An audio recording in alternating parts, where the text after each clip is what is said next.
Greetings, brothers and sisters. My name is Brother John Hargrove. I'm president of the Atlanta Division 421. Today is March 8th, 2026, currently 20 after 5 p.m. East Coast time. Tonight, we will be going over a couple of essays from Marcus Garvey's Philosophies and Opinions. And then we'll have a discussion and have some announcements, some brief announcements from our officers. So as always, we start our meetings with our pledge. So everyone would please come off mute, put your black fist in the air. Repeat after me.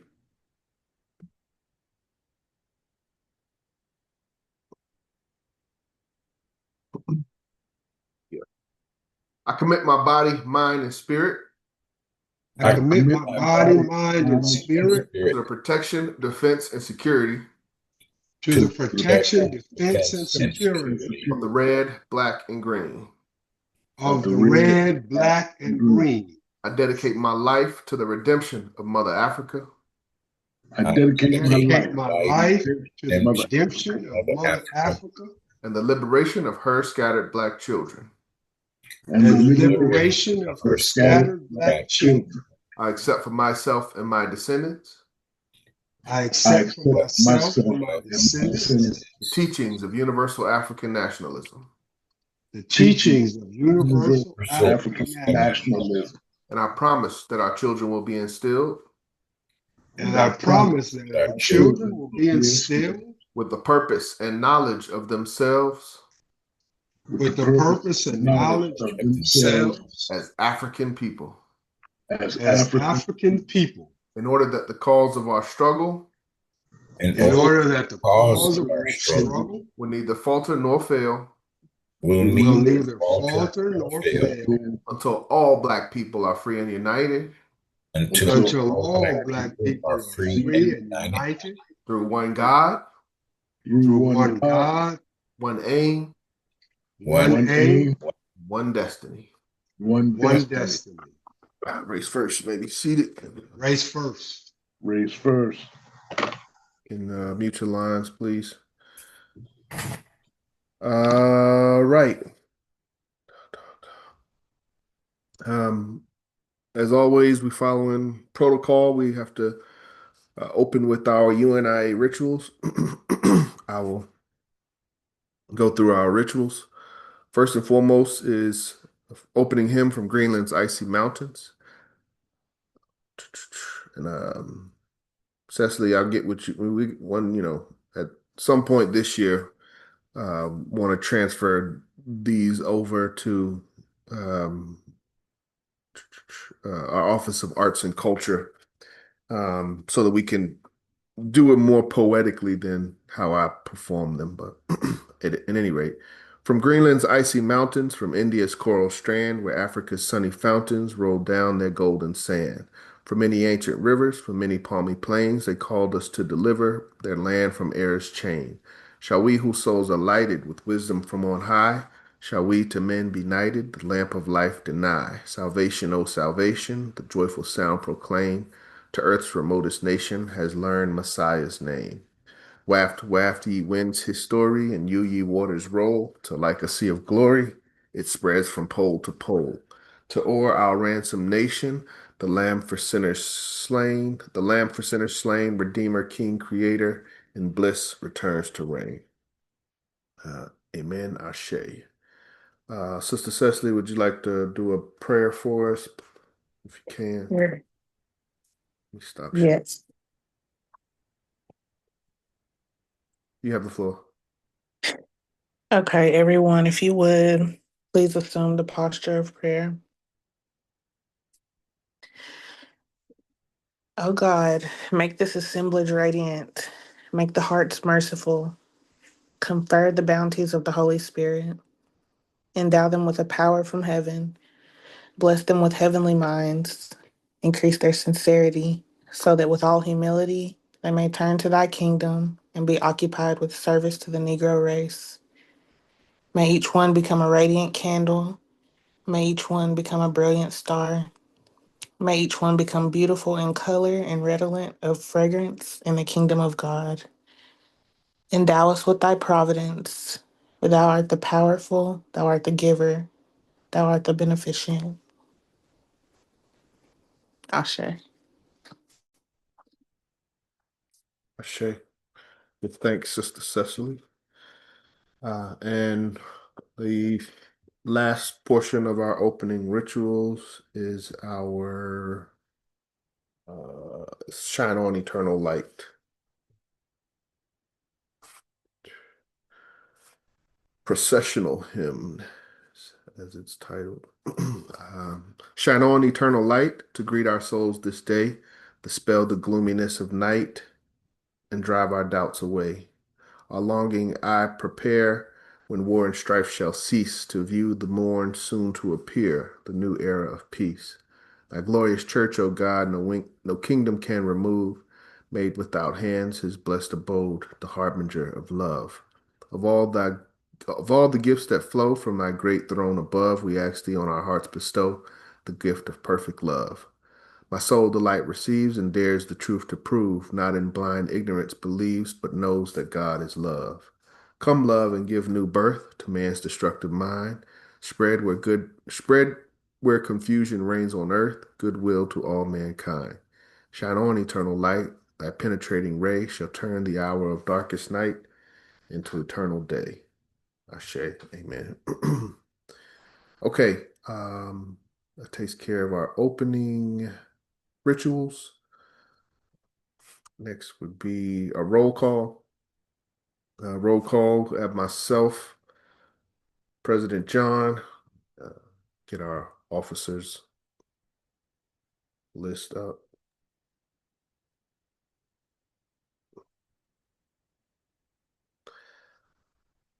Have myself, Brother John, present.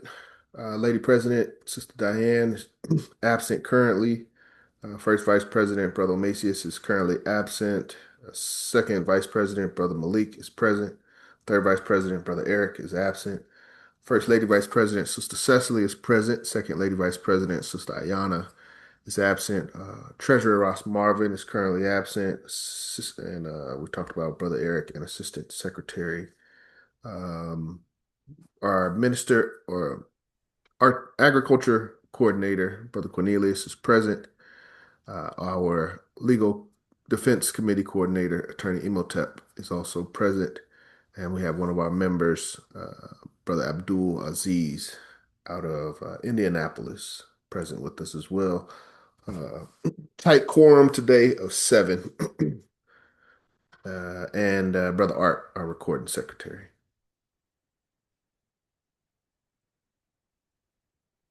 So after roll call, we got ground rules. Ground rules. Please keep your comments limited to about 3 minutes. We'll say 5 minutes today. We got a smaller group. Please take notes when you don't have the opportunity to speak. Keep your line muted when you're not speaking.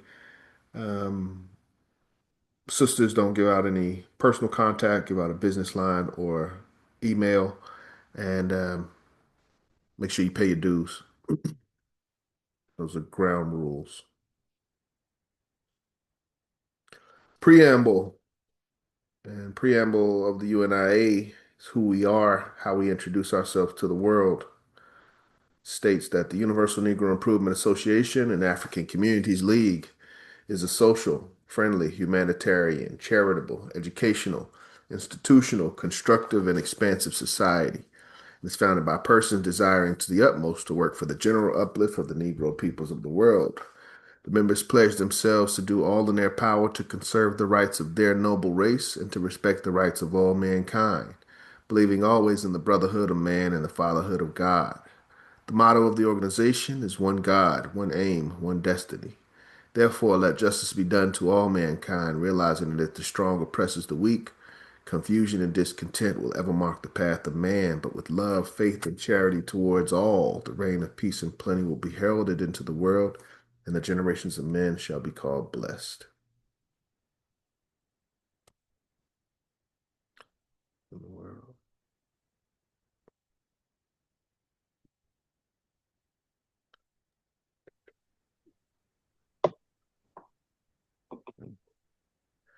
Brother Art, you want Greetings, to family. share? minutes from our previous meeting, which was in January. Greetings, family.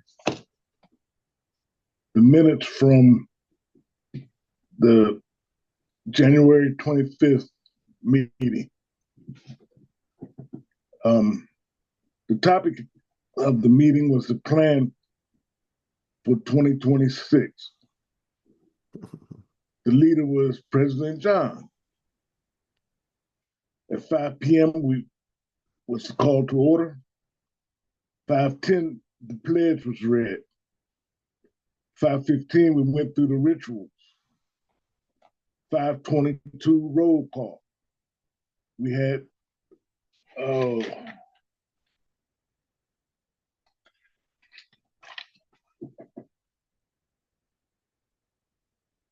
well, I don't have the number now.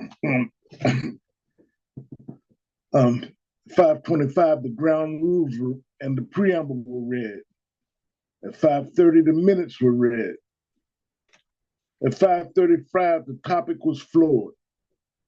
The planning and calendar for 2026. The first notable thing that was discussed was a notice. Dues must be paid in January. And the planning for the executive meetings and the officer training was reviewed.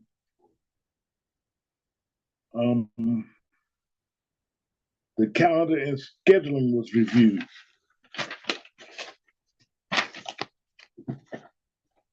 Then we have member share at 6:15. Malik shared about a venue for the film presentation for the rock media film. Oasis is working on a setup for a monument or museum.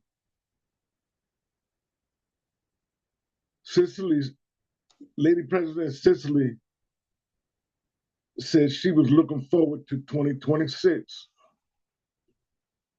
Third Vice President Eric wants to finish the courses and meetups.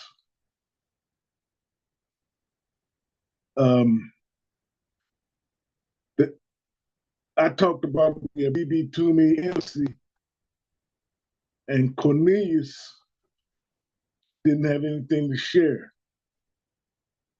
Imhotep taught us about Elder Charles Finch.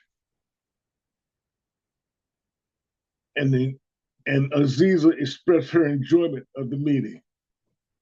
At 7 o'clock, we closed. Race first, family.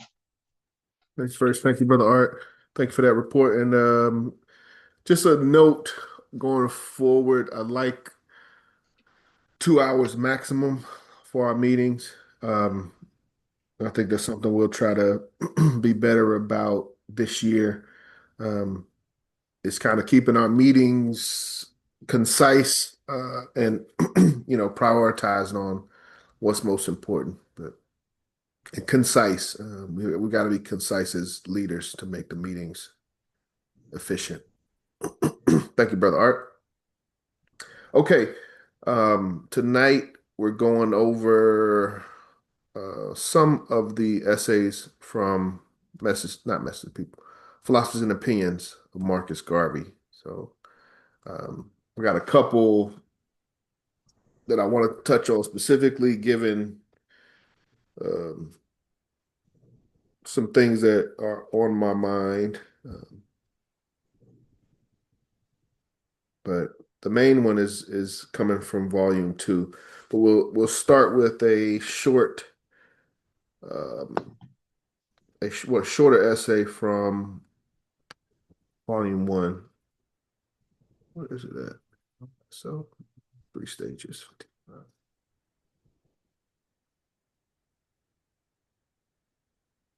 Guess I should probably be sharing what I'm looking at.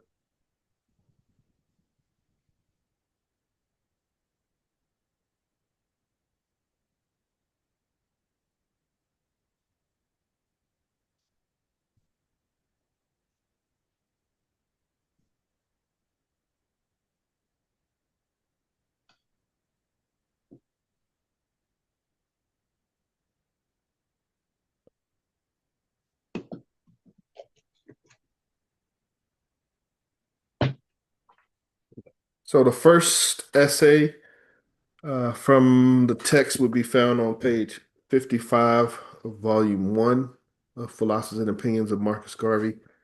Um, Title of it is The Three Stages of the Negro in Contact with the White Man. It's a short essay, but just something for us to consider as we talk about the volume two essay, but also just our conditions today. Brother Art, I think your line's unmuted. Okay, President John, what page was that again? page 55, Okay, thank you. volume one. Uh, so again, a essay titled "The Three Stages of the Negro in Contact with the White Man" from Philosophy and Opinions of Marcus Garvey. Mr. Garvey states, I believe as far as the Negro is concerned politically, that there are three stages relating to our contact with the white man. The first stage in the life of the Negro in the Western Hemisphere is the stage when the white man shackled us in Africa and brought us here and kept us for 250 years. During this period, um, we worked and received no compence, no pay for our labor, and we were satisfied because the white man's Christian teaching learned to labor and to wait. Uh, Hold on, why do I feel like this is jumping around? Okay, no.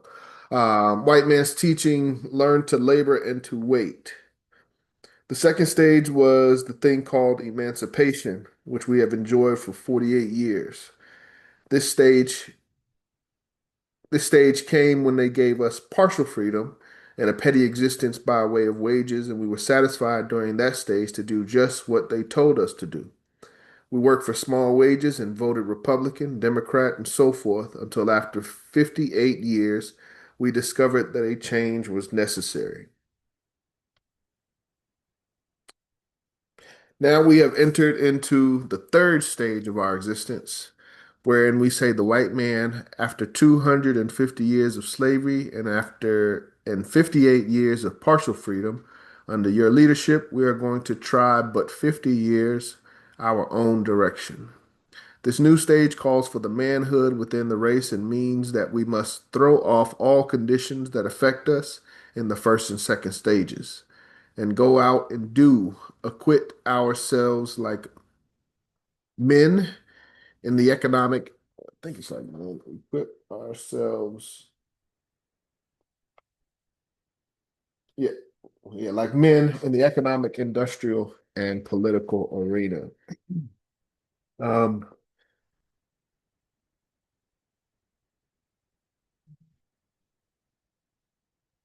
so 1867. Hold on, let me see. Second stage, emancipation, 58 years. So,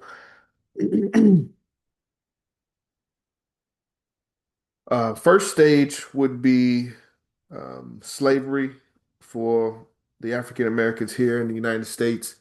So when Mr. Garvey says 250 years, that would be approximately 1619 to slavery officially, well, it was declared ended, I believe, 1867 at the end of the Civil War. So that would be the 250 years of the first stage. Second stage, thing called emancipation. You could also throw Reconstruction in there as well, but 58 years after that would be uh, early 1900s. So, 67. Yeah, that would have took us to early 1900s, around 1920s, 1945. And this is when you think about, the trajectory of Garvey and the movement, um, and the accomplishments that he was able to make in the early 1900s. This would be, you know, essentially the height of the UNIA and Marcus Garvey looking forward and calling for us to take leadership, um, take self-direction, self-initiative for ourselves as a race. And he's saying now that we have entered the third stage, so now that we have organized ourselves and we're ready to move forward. Mr. Garvey saying that after 250 years and 58 years of partial freedom, we're going to try, but 50 years are under our own direction. So in this lesson, Mr. Garvey is saying for us to consider, and this could be, I mean, this is a lot of things to think about, but for us to consider what we could do as a people, um, if we have 50 years of uninterrupted progress. So for Mr. Garvey in this time, this would have been essentially, if we were able to maintain the UNIA and its structure and its organization from 1925 to 1975.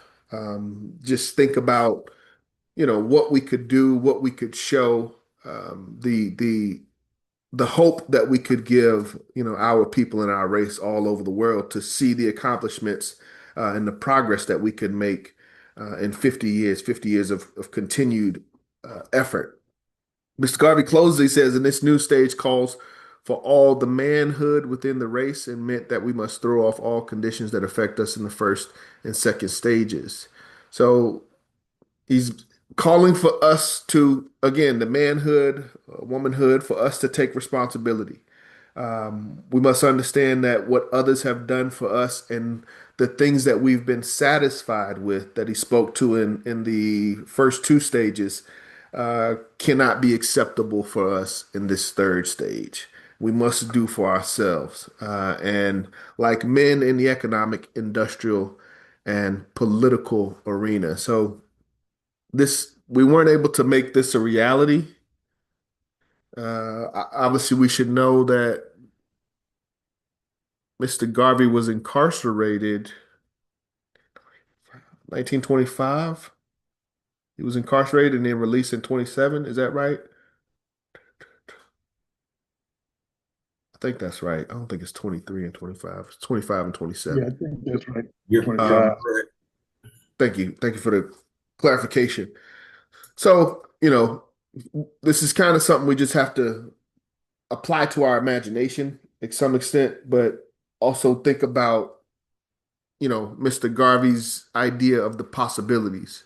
Him looking forward and giving us a vision of possibilities. And that's something for us to pick up, I would say. Mr. Garvey was incarcerated 25, transition in 1940.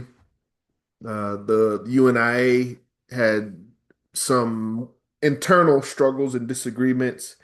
And since Mr. Garvey's incarceration, really, not even his transition, but since his incarceration, the UNIA has not been the strong, stable organization that we know from history and that we love and that we see the images and the accomplishments of. So it's up to us to rebuild, but in the process of that rebuilding, also be conscious of the long-term vision, and the implications of that long-term vision. We need to come together, uh, organize ourselves, reorganize ourselves, and present to the world and to the rest of our people what at least 50 years of continued progress looks like, and show what we can accomplish after 250 years of chattel slavery, after 50, 60 years of Reconstruction, um, Jim Crow ism. Now that we have an opportunity of ourselves and we've taken responsibility for ourselves, what can we do? What can we show the world? I open the floor. Any questions, comments, observations?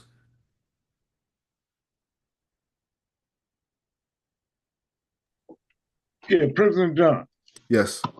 I have versions 1 and 2 together, Yeah. and I couldn't find the text. It's page 55 of volume 1.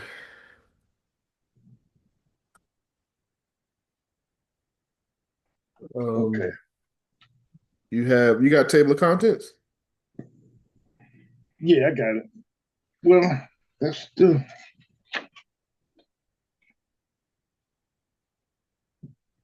Where is it set in the content? Where's my content?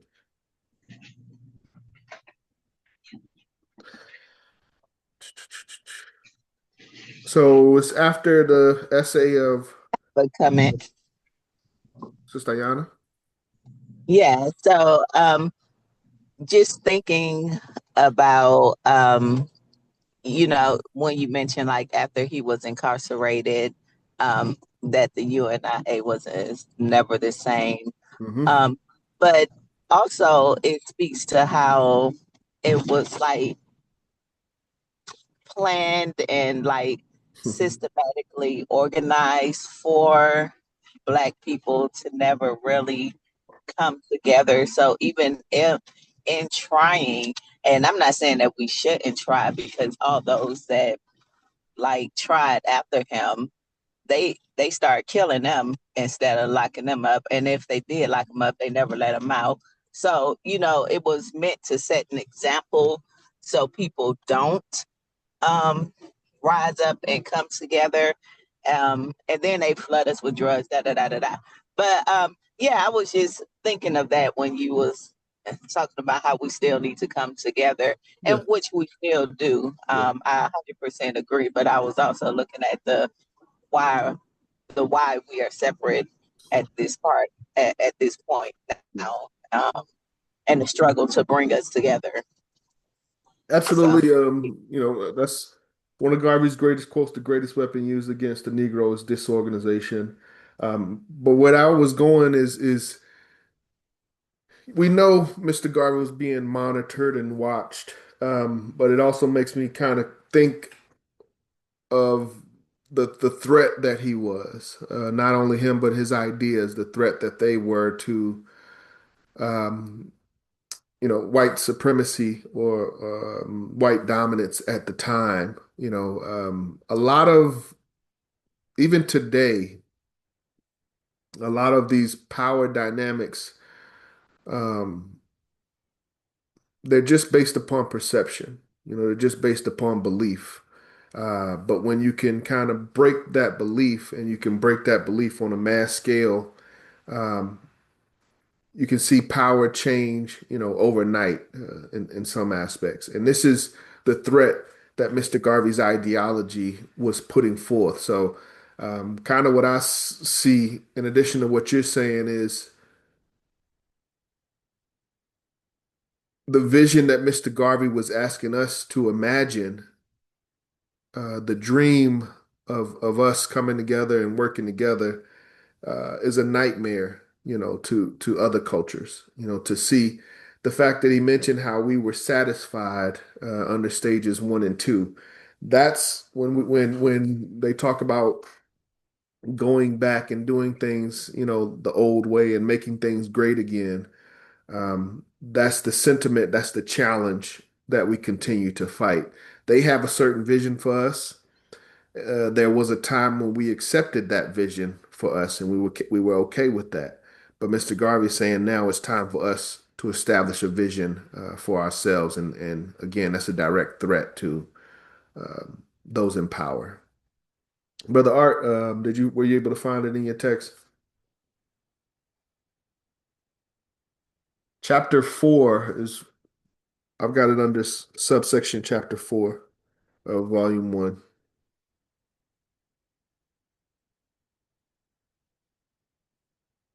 Brother Art,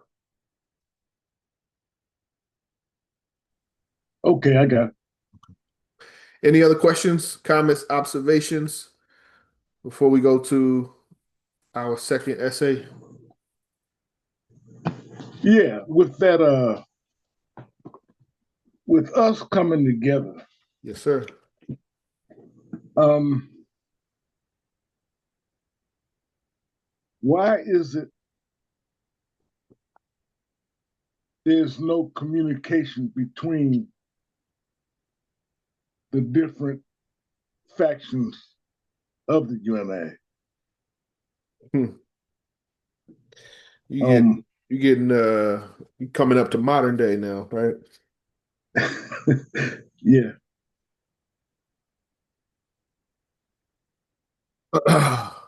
uh ask the question again.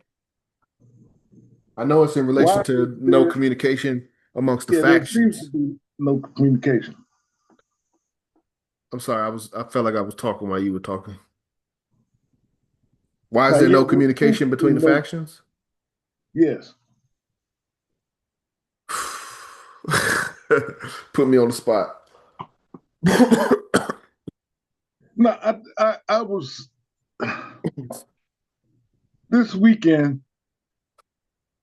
I was doing some research and just doing some reading, and I came across some information from one of the other factions that interests me, and I wanted to find out more about some of the ancestors from some of the other factions and find out their contributions. I'm with you. And that brought the question to my mind. Um, Whew. This is so pertinent, so relevant. So but it takes some explanation. We've got a good group here.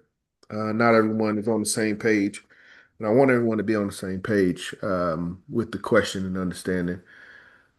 So, Brother Art is speaking to the factions of the UNIA. So, as I mentioned, after Mr. Garvey's transition, there were some internal disagreements that has since that time created some factions in the UNIA.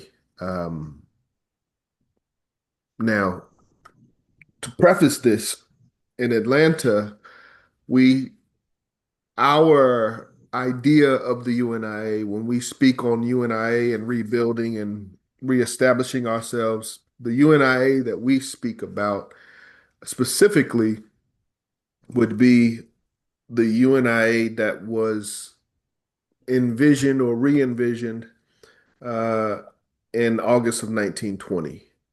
And that's part of how we see things and what we kind of build from as the foundation is part of the disagreements. Some of the factions, at least one of the factions, kind of go back all the way to 1914. And they say, this is the ideal structure of the UNIA. But for us, we go to 1920, First International Convention, where we say the UNIA government was established, where Mr. Garvey also talks about bringing together the UNIA and the ACL such that they won't go separate. But we believe that was the ideal state of the UNIA. But at any rate, after Mr. Garvey's transition in 1940, without going too deep into it, they created it a major faction of the UNIA, two major factions of the UNIA. One was considered domestic, and one wanted the headquarters to be moved into Liberia. So that was the major split. That split still exists today. Those two major factions still exist today. We represent the faction that believe that the headquarters should stay here in the United States. Since that major faction, there was a smaller faction um, out of Jamaica. So, brother President Stephen Golding, um, uh, he's got a unique interpretation of his division of the UNIA, and that is Division One, the first division of the UNIA. So they don't acknowledge any of the current president generals or the structure of the government of the UNIA. They see themselves as the original organization of the UNIA, and that is what they continue to promote. In 2020 or 2019 specifically, there was a faction that took place within our UNIA, where the former administration and some former senior officers had a disagreement with the new administration or the current administration that we have right now, and they were dismissed from the UNIA. And in the process of them being dismissed, they created another faction of the UNIA known as Rehabilitation Committee 2020. So you have four, some could say five factions of the UNIA right now. Why we don't communicate, that's a bigger question. That's something that's above me as a local president. We have locally, and you've been aware of that, tried to resolve some of these things in the best way that we can. And the funny thing is, we were just talking about this yesterday in our executive meeting because we had a proposal in 2024 that spoke to these issues directly. We were trying to present a resolution to the High Executive Council to establish some process of reconciliation. We wanted to be able to communicate with individuals. We wanted to be able to rebuild these relationships, but it was denied. So, from a overall leadership standpoint, there's not supposed to be any interaction with these individuals, especially not any propaganda being produced with these factions. Why that is, I can't speak to. That's above my discretion. Only thing I can speak to is for our local division. And our local division, as we were saying yesterday, we don't have any animosity or disagreements that I'm aware of um, with any of the members of the other factions. The disagreements are between leadership and us being a subordinate organization. We kind of have to fall in line with that decision. So, as far as why, again, it's personal disagreements. Um, it's the disagreements on, the structure and who should be in positions of authority. Um, and, just right now, it's just been deemed unacceptable for us to communicate and interact. But again, going back to Mr. Garvey's personally, I don't see that in Mr. Garvey's teachings. I don't see this mentality or attitude in Mr. Garvey's teachings. He does speak to certain things that individuals do um, that can that are unforgivable. There are some things that people can do that are unforgivable, and there are some claims in that regard of theft and things like that. If someone steals from the UNIA, then there's a certain um, relationship that we should have with those individuals.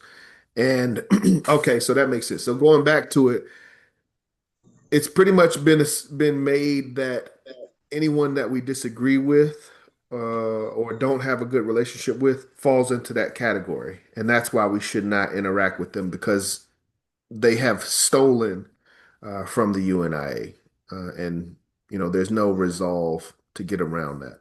But Brother Cornelius, I do see your hand up, but I do want to make sure Brother Art's question is I'm satisfying his question before we bring in others. It's understood, Brother John. Brother Cornelius.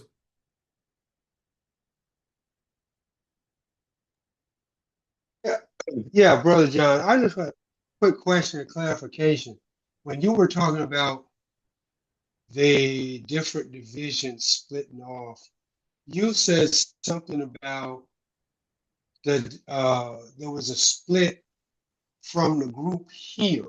Yeah, Were you talking about the United States, or you were talking about locally here in United the year States, United States. 2021? Not Atlanta.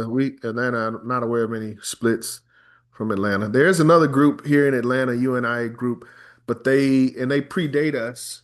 But they go back to the group that had the leadership in Africa. Okay, understood. But yeah, the domestic UNIA, the UNIA that felt that leadership should be in the United States, we had an additional split in 2019, 2020. So there's about four or five factions. Um, and specifically as to why we don't communicate with them, it's been deemed that at least one person in each of these factions has been considered a thief. So, we're not supposed to interact or engage. But So are there different names or different ways of IDing them, or we just all UNIA? uh so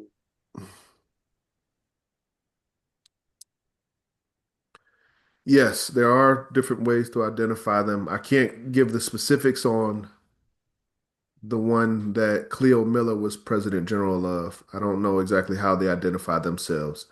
We identify ourselves as we claim to be the body of the government of the UNIA-ACL. Specifically, our Constitution goes back to August 1929.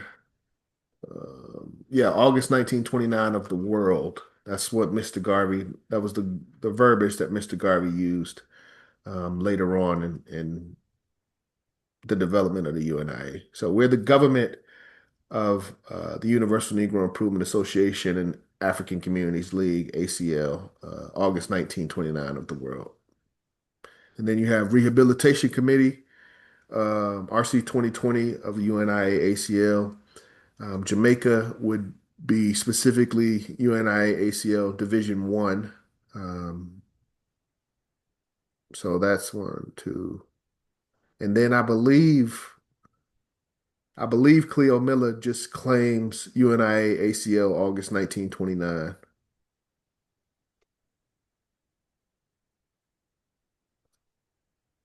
So that we do have different identifiers. There's some things that have been added to UNIA ACL to make it more specific, but yeah, we all do claim UNIA ACL, but there's, RC 2020, government, only Division One. There's some specifics that make each one different. Does that answer your question, Brother Cornelius? Yeah, it did. Thank you. Okay, and if there aren't any other questions, I want to move to it's 6 o'clock. I want to spend another 20 minutes or so on the second essay. And this is more to where I want us to kind of think of where I want us, this goes into the first essay about the third stage, but it makes it more specific on some things that we can consider. So, second essay will come from volume 2, page 276.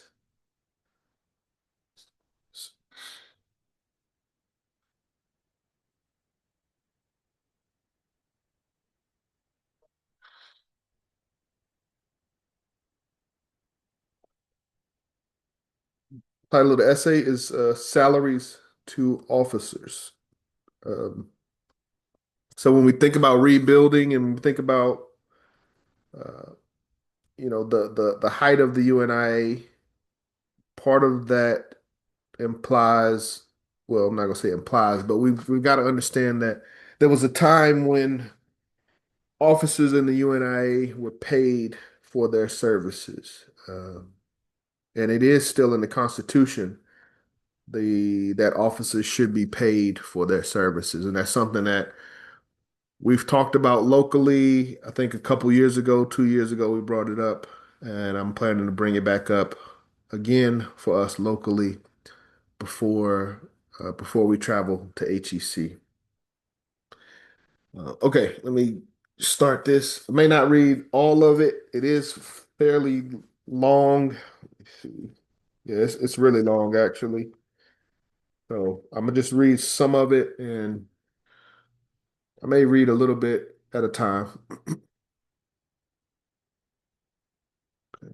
Greetings, Lady President. What is HEC? HEC is High Executive Council. Greetings, President John, and everybody. Thank you. Greetings, Lady President. HEC is High Executive Council. Um, it's an annual gathering. We think of it, the best way I can explain it is Parliament is the word that Dr. Tony Martin used to describe these gatherings. HEC and convention are the in-person parliament of the government of the UNIA. HEC takes place in April and earlier in the year, and HEC is specifically for the preparation of convention. Convention is the official governing body. That's where decisions are made final, where decisions are made constitutional. Takes place in the convention. That takes place in August. So when we talk about August 1920, first international convention, that was 30 days. That's the same body that we organize every year. But HEC is basically the planning body, planning session for convention. We use HEC to kind of focus on our priorities, topics, and what we want to make final for the upcoming convention. So, and I do encourage, as a matter of fact, Brother Nkosi, when you were here in Atlanta and you met the President General, that was High Executive Council. We were hosting a High Executive Council 2023. We were hosting that session, and we do that every April. We do it in different areas. Primarily, it's been in Philadelphia the past couple years, but that's the first gathering of the year of the UNIA, where all of our leadership gets together and we discuss, the topics and what's the priorities for the convention that'll take place in August. Okay. Thank you, Brother Kosi. Good question. All right, now bringing it all full circle, or trying to bring it full circle a little bit. We talked about First International Convention in 1920, and this essay touches on that as well. So again, and I mentioned I didn't even know that that was mentioned, but when I talked about how Atlanta, we go back to UNIA-ACL 1920. That vision, that evolution of the UNIA from 1914 to 1920, that's what we try to build from. And in 1920, we were all one. There were no factions. We were all on the same page. So when we go to try to reconcile our relationships with brothers and sisters in these factions, our proposal would be to recreate what Mr. Garvey did in 1920, rebuild the 1920 structure. Salaries to officers of the Universal Negro Improvement Association, the conflict of ideals. The first international convention of the Negro peoples of the world under the auspices of the Universal Negro Improvement Association was called and held in New York City, August 1920, from August 1st to August 31st. That should be burned into our memory. First International Convention of the UNIA-ACL 1920 was a full month. In a later date, or on a deeper level, we'll pull out, because when we talk about the five requirements to establish a government, many of them took place at this convention. August 1st, 1920, we held the plebiscite, which was the public declaration to the world that we wish to govern ourselves. August 13th, 1920, we presented the Declaration of Rights of Negro Peoples of the World, which is another, as we understand, a requirement for governance. With the plebiscite, you say you want to govern yourselves. The Declaration of Rights basically gives the reasoning for that and the basically the declarations for how we will achieve that. I was going to think consequences, but it's more declarations. This is what we'll do, and this is why we are going to do it.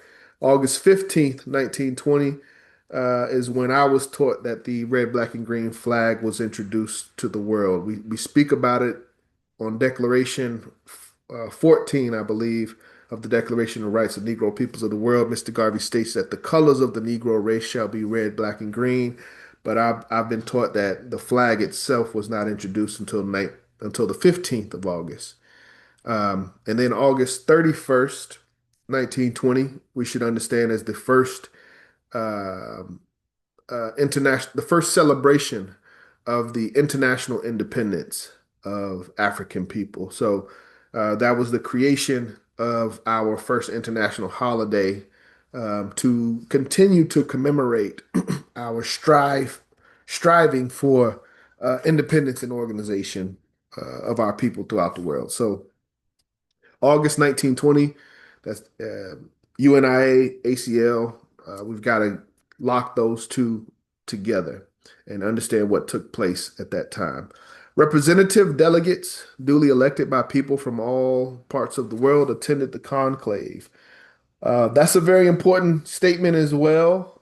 This is something that we've been talking about locally in regards to the Constitution, the structure of the Constitution, and how decisions are made in the UNIA. In Mr. Garvey's time, under the original Constitution, Article 3, there was a specification for delegates to, delegates would attend these parliamentary sessions and represent their respective districts. So for Atlanta, for Georgia, we may have two or three delegates attend convention on behalf of our entire body.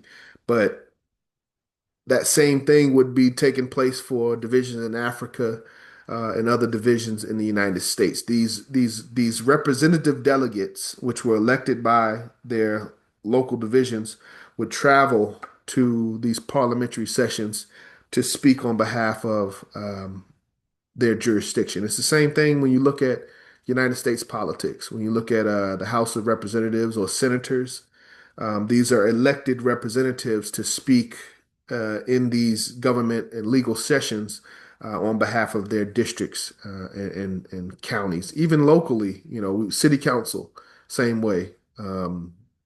Elected representatives to speak on behalf of the body. Um, every country where Negroes lived was represented.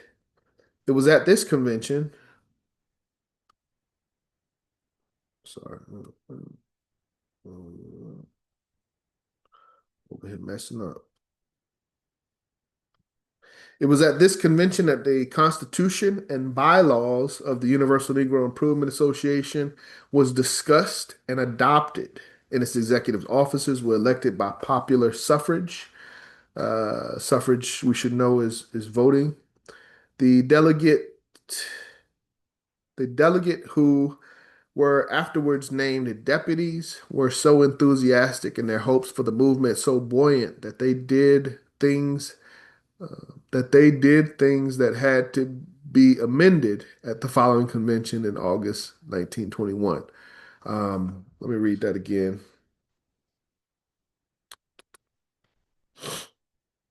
It was at this convention that the Constitution and bylaws of the Universal Negro Improvement Association was discussed and adopted, and its executive officers elected by popular suffrage. The delegates who were afterwards named deputies were so enthusiastic and their hopes for the movement so buoyant that they did things that had to be amended at the following convention in August 1921. In short, we were excited, we were empowered, and we made some decisions or had some discussions and made some decisions at the time in our exuberance, in our naivety, in our lack of experience. But, there's always going to be a phase of being new, in something like this. So even as we rebuild, we're going to do some things that we're going to look back on and disagree with. But we have to go through that process. We have to be willing to make mistakes and correct those mistakes.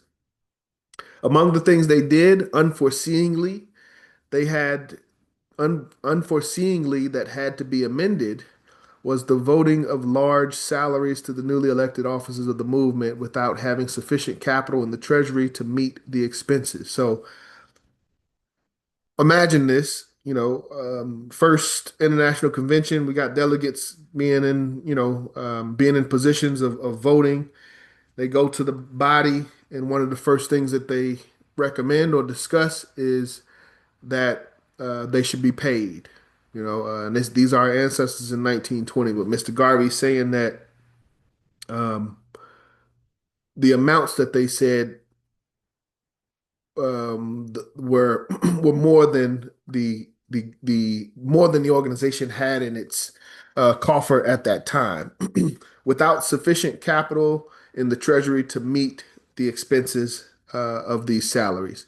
The explanation is that every Negro who attended the convention spoke and acted in such a way as to suggest that a new era of love, brotherhood, and fraternity had dawned for the race. There was nothing else but absolute confidence in each other. We all believed that there was not a Negro among us who would betray the confidence of the race. So everything's new, everybody's naive, everybody's sunshine and rainbows. It's all going to work out. Everybody's going to do what they say that they're going to do.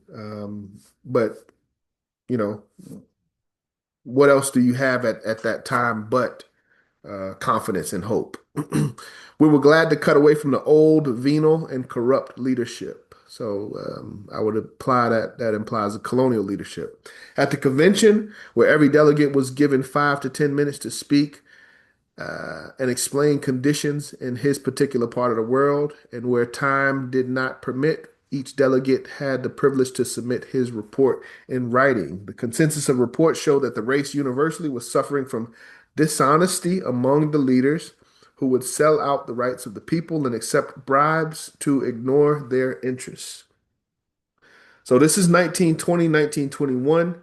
Um, we're talking about, our people in positions of leadership being able to speak on the conditions of their region, and the main issue is dishonesty among leadership. For those that have um, had discussions with us and gone through some of the course of African philosophy, we should understand that this sentiment was repeated in 1937. This is the same thing that Mr. Garvey and our ancestors were saying in the 1937 convention, that there was insufficient leadership, dishonest leadership. Um, so, yeah, fool me once, shame on you. Fool me twice, shame on me. This is an expectation that we should have. Dishonesty amongst individuals, even individuals with the best of intentions. He said people accepted bribes to ignore their interests. With this in mind, and the desire to remove the new leaders from theft, grant an alien graft an alien graft. Okay, hold on. With this in mind and the desire to remove the new leaders from theft, graft, and alien influence, a sufficient salary was voted to each to make him independent and true to his trust. So Mr. Garvey was saying in a way to avoid people from being bribed and guided by alien interests, let's provide them with some form of a salary, some form of compensation, and see if that will resolve, these acts of dishonesty. The financial condition of the association was properly brought before the convention in the reading of the chancellor's reports, which showed a balance of $3,000 in hand after the convention had assembled, and which convention lasted for 31 days and nights. So after 31 days and nights of convention, they had $3,000. Every elected officer knew of the financial condition, but there was such a disposition to do good and to universally start this new movement that everybody promised to work hard and sacrifice to build the organization. I'm sure we've all come across individuals that express these same sentiments. They love the idea of the UNIA. They're followers of Garvey, and they promise to work hard and sacrifice for the building of the organization, and that's beautiful. It was felt that as soon as delegates returned to their respective homes and explained to the people of the new era, the financial support would be forthcoming to capitalize and carry on the movement. So there was an understanding of our financial condition. So there was an expectation that these delegates would go back, express our financial situation, express the need, and we would be able to replenish, our financial uh, coffers is the word that's come to my mind, but um, our financial account. It was felt as soon as the delegates returned to their respective homes and explained to the people the new era, the financial support would be forthcoming to capitalize and carry on the movement. Little did I believe that the majority of my associates were still the old crowd and steeped in selfishness. There was one old man from Trinidad, over 46 years of age, who came to the convention with tears in his eyes. He made a pitiful plea to the convention for help. He stated that he was once a man of means in the island of Trinidad, but that he fought the battles of the poor blacks and was hounded by the British, who impoverished him and drove him out the country. His story was so plausible. He appeared poorly attired and suggested that he was really in need of help. I myself suggested this man for the position of leader of one of the provinces of West Indies at a salary of $6,000 per year. Ooh, that's a lot. I personally did. So, you know, one of our people coming to the body, pleading for help, in need, distraught, affected by the conditions of colonialism. And Mr. Garvey addresses it head on.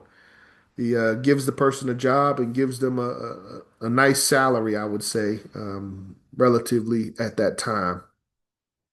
I personally did everything to help the old man, yet he was the principal enemy witness against me for the government in 1923. So um, that says a lot in itself. Individual comes to the body pleading, asking for help, saying that they've been mistreated.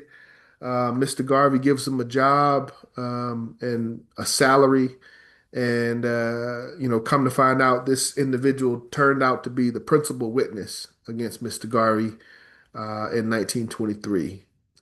Principal witness against me for the government. So for the government of the UNI, for the government of the USA, who swore vengeance against me because I demanded of him to measure up to the requirements of his office and to make his office sufficiently remunerative as to make it an asset to the organization instead of a tremendous liability.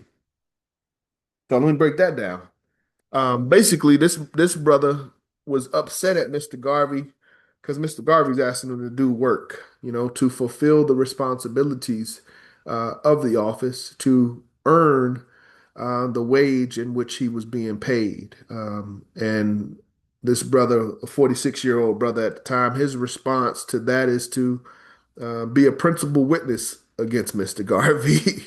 And you can only imagine, we know our people, and we know how our people can get emotional, especially when it becomes time to demand something from them in the realm of responsibility.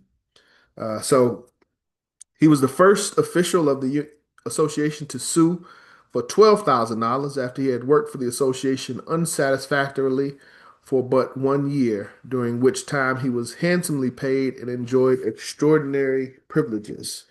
So that says a lot in itself, but you know, we can talk about it. We can go back and forth. We can give assumptions and theories. But this is Mr. Garvey speaking for himself on behalf of his life experience. And if he himself, after everything that he did, witnessed betrayal and dishonesty and officers not living up to their salaried capabilities, why should we expect anything different today? That's something we have to be honest about. The convention voted large salaries, having in mind that proper organization and earnest and hard work on the part of the leadership would have made the venture successful. So, the idea that we can, we can take on and give salaries, given that, given the expectation that these salaries will translate into the work that needs to be done to organize and bring in more funds, basically. With this in view, they selected or elected 21 executive officers who were designated the High Executive Council of the UNIA-ACL, UNIA of the Universal Negro Improvement Association, and leaders of the Negro peoples of the world. Subsequent experience proved that all the majority of these men wanted were the offices with the titles and the privileges to draw large salary. So um, he's saying at the end of the day, in hindsight, the only thing that these people wanted was a title and a salary. And these are things that we have to be concerned about. The government does imply that the positions should be paid, and we agree with that. But we also have to be honest and be careful about the mentality of individuals that that'll open up a new motivation for people to take office. Currently, I believe we actually live right now in one of the best eras of the UNIA, of the legacy of Marcus Garvey. And the reason I say that is because our work is very genuine. No one currently, not well, there's one individual in the UNIA that has a salary, but other than that, all of the work that's being done is voluntary. There's some good and some bad to that, but the good thing about it is that's a great way to keep, quote unquote, charlatans out of the movement. It's a great way to ensure that those that are involved are, truly involved for the right reasons. They're involved to make a difference, not to make a profit.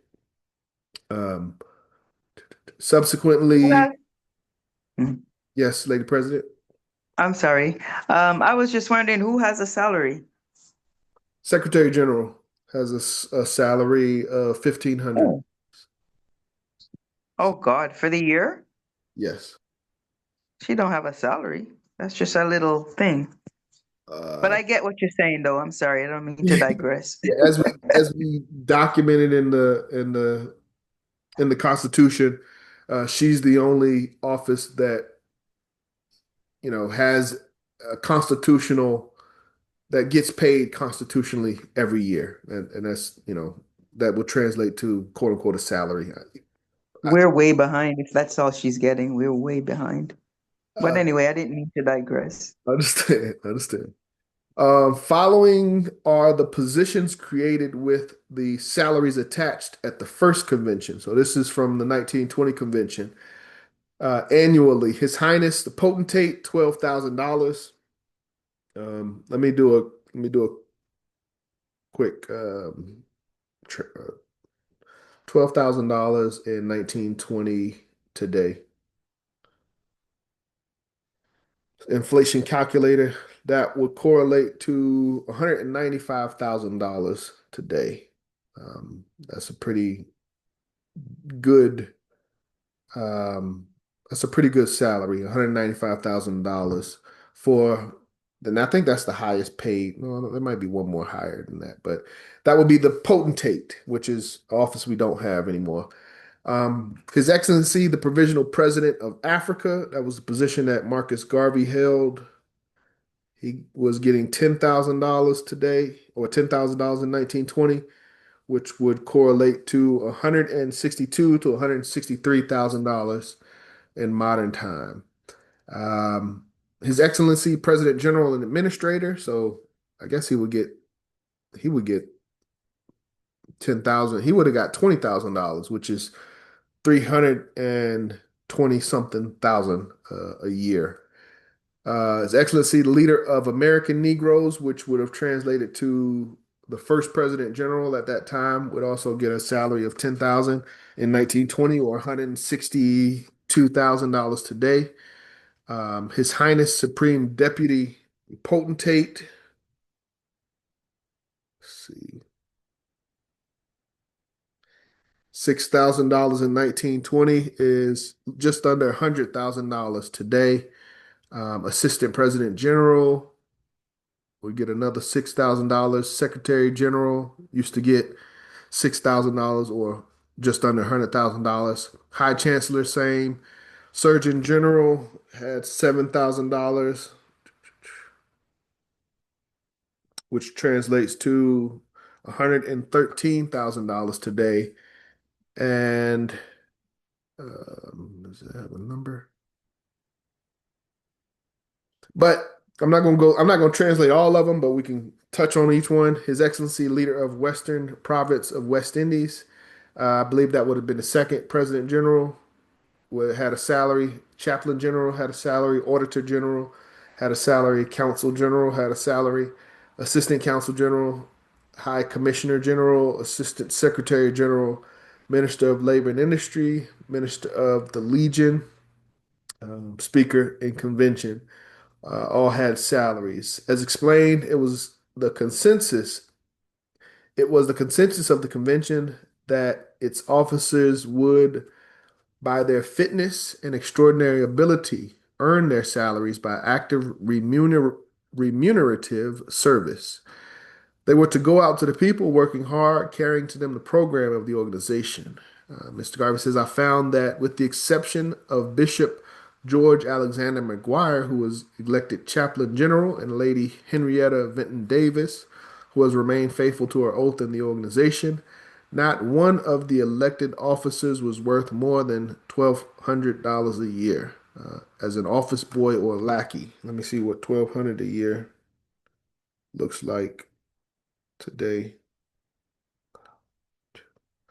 $1,200 a year today would be about $19,000 is what Mr. Garvey's saying, that none other than the chaplain general and I believe Lady Henrietta Vinton Davis was international organizer and eventually head of the Black Cross Nurses.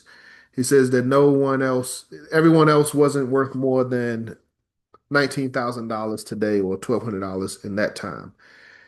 He says the men were lazy, incompetent, treacherous, and visionless. Visionless is an important word.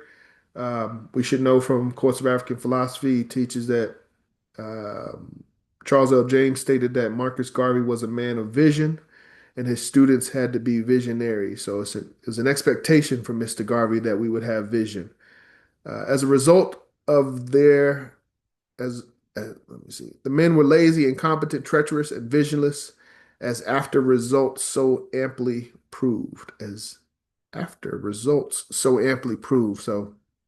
the results showed what he is describing. He says, I called the Joint Council together after the adjournment of the convention, and I wholeheartedly explained to the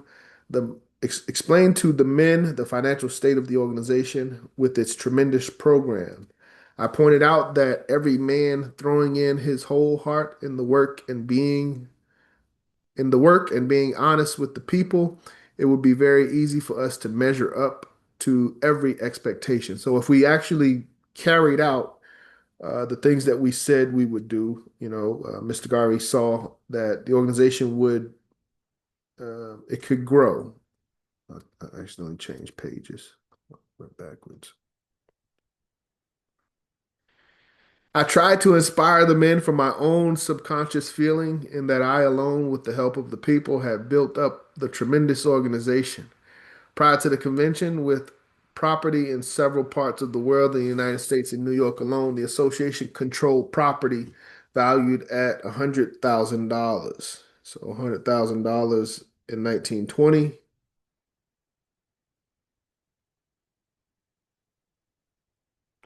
$100,000 in 1920 today translates to 1.63 to 1.68 million dollars in property value.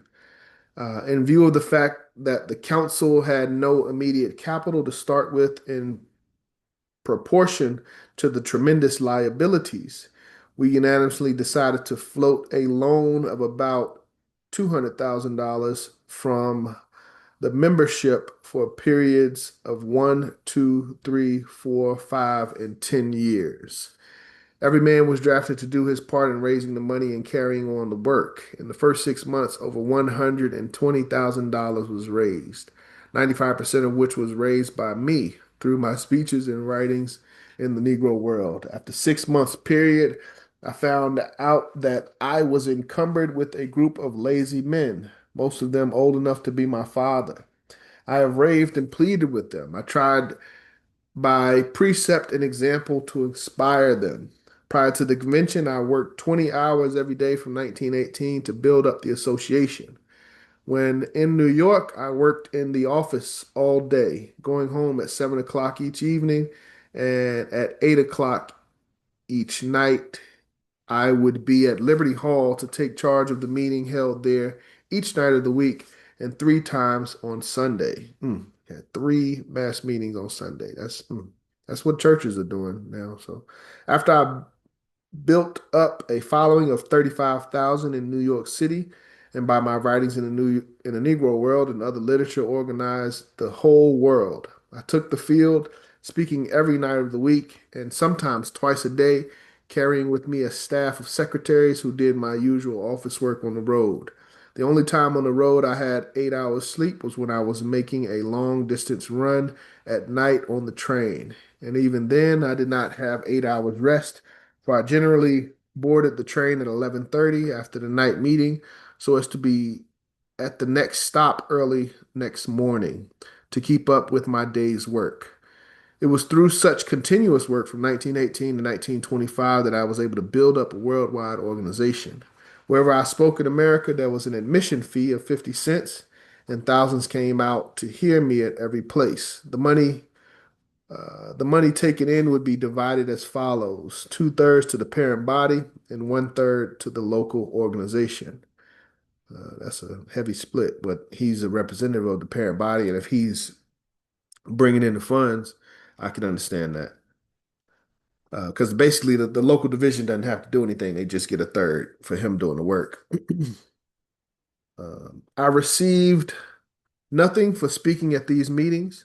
All I received was that part of salary that the chancellor in New York cared to pay, two-thirds of which was again invested in the association to carry on the work. So two-thirds of Mr. Garvey's own salary, he says, was reinvested into the association. Sometimes I would be on the road 4 to 6 weeks, and sometimes 2 and 3 months, running back to New York for a few days went back to New York for a few days and out again. By so doing, I was unable to keep up with the other officers who did things their own way. So, very important. Mr. Garvey's basically saying he was so busy um, doing, working that almost he had blinders on. He's focused, he's locked in, he's doing everything that he can for the organization. He didn't have time to check on his other officers and see how they were doing. I spent an average of 9 months per year away from New York, building up the other divisions of the organization after having made New York. Very important as well. That's something that I think about for us today. Not to, I'm not going to, I'll just look at it for us locally. That's something that we have to consider. We are relatively a strong division. Um, we're relatively a strong division. I know that we have some challenges and we have aspirations and we want to do more. We want to meet the constitutional requirement of 500 active officers to be an official division. And that is the right mentality. But we've also have to consider, how are we going to build our auxiliary, or not auxiliary, but our brother and sister divisions. We got brothers and sisters in Athens, Rome, Georgia, LaGrange we've been talking about. Even in the other states in our district, South Carolina, we should have some expansion there. Florida, we should have some expansion there. Brother Nkosi has been doing a good job of keeping us engaged in Alabama and Birmingham community. So that is something that I will continue to push a level of understanding of from our local division. We have to expand, and there will come times where we may have to put in more energy outside of our local divisions for the purpose of growing the UNIA. It is good to have blinders. It is good to be focused, but we don't want to kind of miss out on other opportunities and potential for growth. But again, just I urge us to learn from the example that the greatest organizer, Marcus Garvey, he left for us. His home base was in New York, but he says clearly he spent 9 months of every year away from New York, building up the other divisions. And that's really how this thing works, and that's how we've kind of failed, is we kind of get a silo mentality, and we get, almost to a point of desperation, to where we think if we don't focus at home, then, and there's some truth to this, home can fall apart. But we've got to have some balance. We also have to have some faith and understand that building other divisions, in a sense, makes the central division stronger. I hope y'all understand what I'm trying to say. To return, and I'm getting ready to wrap up in a few minutes. We're not going to be able to finish this whole essay, but this is packed with information. As you can see, I have to keep kind of stopping to reiterate what's being said. To return and explain further the attitude of the executive officers, I must state that 60% of the money that was borrowed from the members was on short notes of 1 year. So it needed to be paid back within a year. This was all known. This was known to all the officers. That meant that we had to double up in effort, energy, and service to repay the people's money at the end of the year, which could have been done easily. I influenced each of the officers to make a loan to the organization. I found out that not one of them advanced a penny. So just to break that down, if Mr. Garvey's going around and asking people for loans, and if we did this today, beginning of the year, we asked 100 people for a loan, and 100 people gave us what, $10? What was that? Um, why am I? In today's time, that'll be maybe $1,000. $1,000. Yeah, I had to do the math on that. So if we had 100 people gave us $10, that'd be $1,000. But if these are short-term loans, then what that implies, or a year loan, that implies that we plan to pay them back that $10 at the end of the year. So what Mr. Garvey's saying is we would have to basically use those funds extremely wisely. We cannot just take the funds, do $1,000 worth of expense, and now we don't have anything at the end of the year. We have to use those funds and invest them wisely, such that we can have operating funds throughout the year, but we still have an excess at the end of the year to be able to pay back those loans. So that was the vision that Mr. Garvey gave. That's difficult, especially on a short-term notice. But that was the position that we put ourselves in. And the last thing that Mr. Garvey says here before we go to the next page is that he asked the officers to contribute to the loan, and none of them did. And again, this is our great hero, Mr. Garvey. This is the best of the best of us. And if he wasn't able to get loans from his officers, what can we expect today, as followers of Mr. Garvey. So we have to be very proficient, um, but also very clear in our vision and how we communicate that vision in order to further encourage our people to be able to contribute to the things that we're doing, whether it's a loan or a contribution. What we're doing with those funds has to be clear so that people will have no problem providing those funds. And again, if Mr. Garvey had challenges, we should expect challenges as well. It says, but that they, let me see what it is. I influenced each of the officers to make a loan of the organization. I found out that not one of them advanced a penny, but that they agreed to make the loan out of their salaries. So instead of giving the money up front, they were saying, when I get paid for my salary, I'll contribute. And it is what it is. I tried to get them to make a loan of $1,000 each to show their good faith. Some protested, but finally we arranged at from $500 to $1,000. This money was deducted from their salaries. At the completion of this money was to be deducted from their salaries, and at the completion of payment, the notes were to be given for a period of 5 years. This money was being deducted from their salaries. So the $500 to $1,000 would be deducted from their annual salaries, and at the completion of payment, the notes were to be given for a period of 5 years.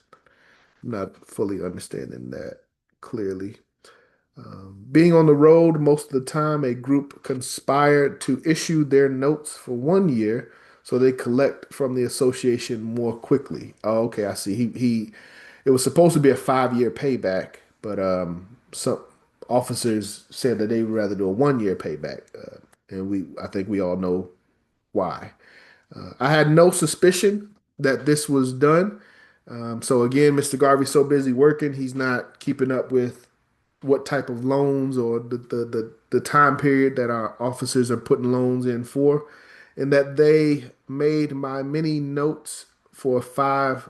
I had no suspicion that this was done in that they made my many notes for 5 and 10 years. I discovered this only when they started to sue the association before the courts of New York. So he requested that officers make the notes to be paid back within 5 to 10 years. And I'm sure there was some verbal agreement. Okay, sure. But now he goes back on the road. He's locked in. He's distracted or focused, however you want to look at it. And the officers that gave the impression that they would do 5 to 10 years actually did 1 year. But again, Mr. Garvey didn't become aware of this until the organization was brought before the courts.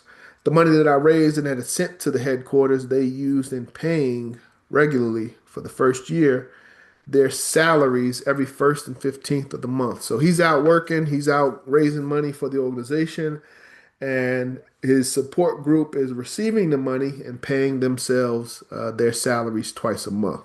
Yet unknowingly, they were rendering me very little assistance to build up the movement. So again, this is a naive period of Mr. Garvey's life. He's out working, head down, boots on the ground, getting it done as best as he can, and just believing that he's leading by example, and others are following the same example as him, and they're putting in, their 80 plus hours a week, and others are, if they may not have the same success as him, they're able to have 50, 80% of the success that he has. So if he's bringing in, you know, small numbers, but just for example's sake, if he's bringing in $100 a week and sending out money, he's expecting others to be doing the same thing. They're bringing in at least $50 a week, at least $75 a week. So he's probably on the road, and this you got to think about the optimism that would give an individual, especially a leader, to know the work that you're doing and to have that expectation of others. it's got to be a good feeling in the process of that because you're thinking, man, when we do come together, I know what I'm doing, so I can only imagine what others are doing. And when we put all of that together, that's going to be a real nice bucket that we can show to the people as to what we've been doing throughout the year. That's a good positive thought. Yet unknowingly, they were rendering me very little assistance to build up the movement. Legal work that should have been done by the legal department was fully staffed was neglected for private practice. So instead of doing the work that needed to be done for the organization, they're doing private work. Other departments were neglected in the same way. We had a very large staff of employees that ran into hundreds. Some of the heads of the department were more interested in taking out the young ladies that worked in their departments than giving proper attention to the organization's business.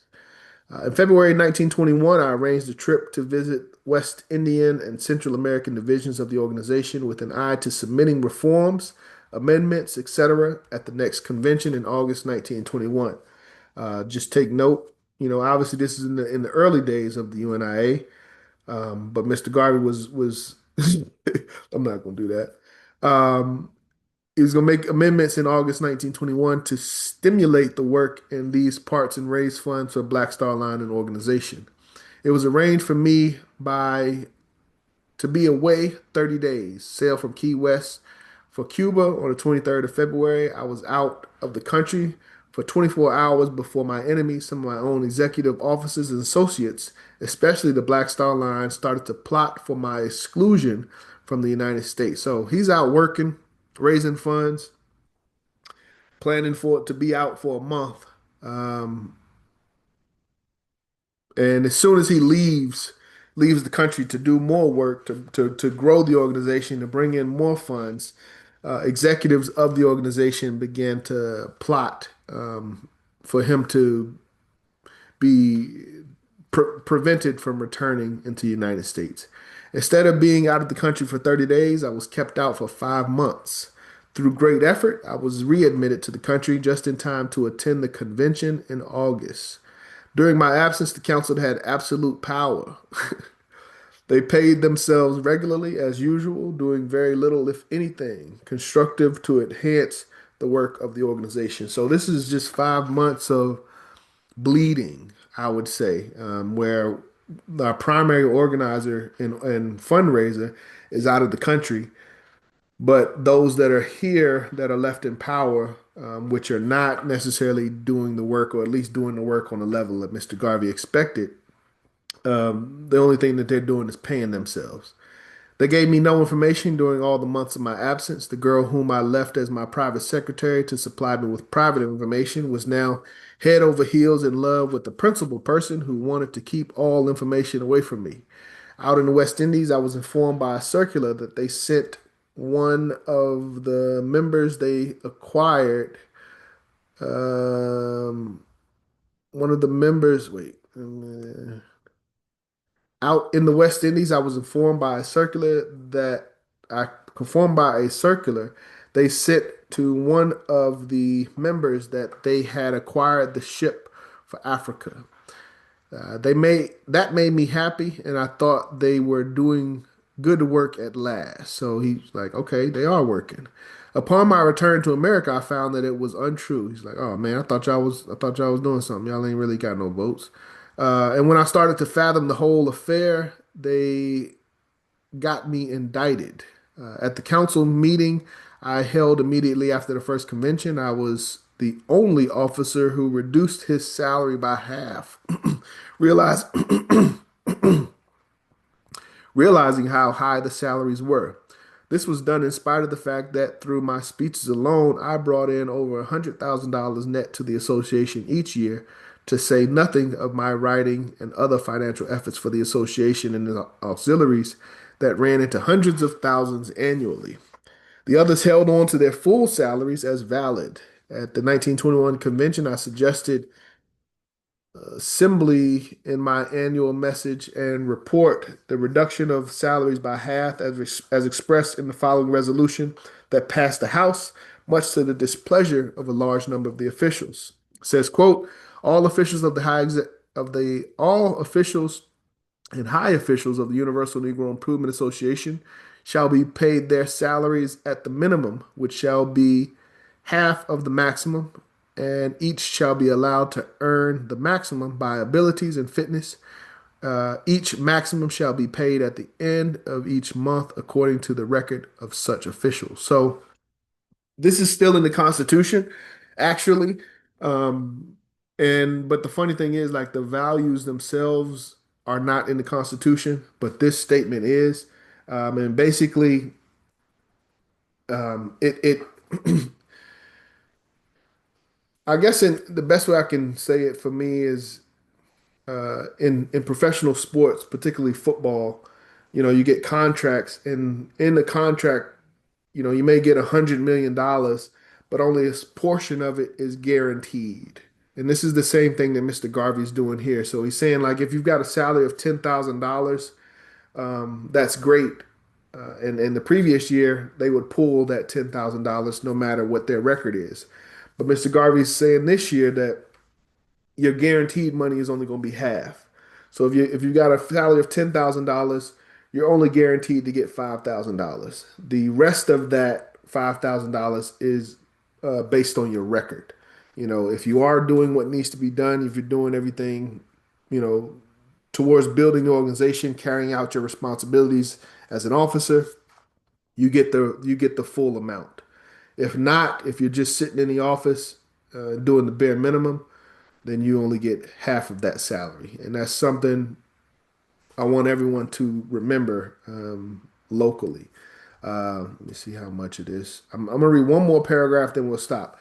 The secretary, whose duty was to edit the resolutions and to insert them into the Constitution, omitted this most important law from the Constitution for two consecutive prints.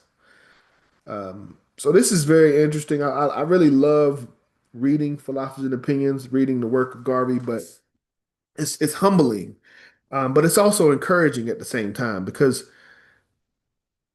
we all, we love Garvey. We almost deify Garvey at this point. We definitely have a essence of idolization of Garvey, and it's almost like he can do no wrong. His word is gold, but here he's expressing there was still individuals that worked against him in his time. And he made a declaration, he followed the process, he had the amendment approved, but the amendment that was approved, that he put forth and approved by the convention, was not added to the Constitution for two consecutive years. And I'm sure that there were individuals that would say, "Oh, we forgot," "Oh, we overlooked it," whatever it may be, some type of excuse. But at the same time, I know that there were individuals, and you can see it expressed in how Mr. Garvey's speaking, that there were individuals that disagreed with this amendment, and individuals that wanted to maintain receiving their full salary regardless of their performance. I never knew that the law was not in the Constitution until the dismissed or resigned officials started to sue. So, again, this is a lapse on Mr. Garvey's part of verification, but that can happen and that can be expected when he's doing the work that he's doing. He's talking about bringing in over $100,000 a year. He's talking about traveling 9 months out the year away from his home division. He's talking about being out of the country for at least a month planned, turned out to be 5 months. So he, it's expected that he has a lot going on and he can't pay attention to and follow every detail. That's expected. But while that's expected and understood from the position of those that are against him and those that wish to take advantage of him, we should also have an expectation for those that support him. So where you have to ask, where were the supporters in regards to this process to to allow this omission for 2 years? So there's good and bad. There's good and evil. The victor is going to be the one that works the hardest. It's not going to be the one that deserves to win, but the one that works the hardest, that's the most diligent and most attentive, I would say. And unfortunately, in this situation, for this particular item, those that worked against Garvey were more on top of the process and what was being documented. I felt sure that the law was there to protect the association, but lo and behold, it was nowhere to be found. I requested the official minutes, so this is Garvey. Garvey got to request the minutes of the convention to say, hey, we agreed on this. This was voted in. It's not in the Constitution. Where are the minutes? He's got to fight and plead his case to his organization to acknowledge the amendment that had been approved. I felt below. I requested the official minutes convention for submission to the lawyer, and no one knew where they were. So we were talking about this yesterday as well. Who documents the minutes of our gatherings, and how do we access the documentation of our gathering? And I want us to be honest and be clear.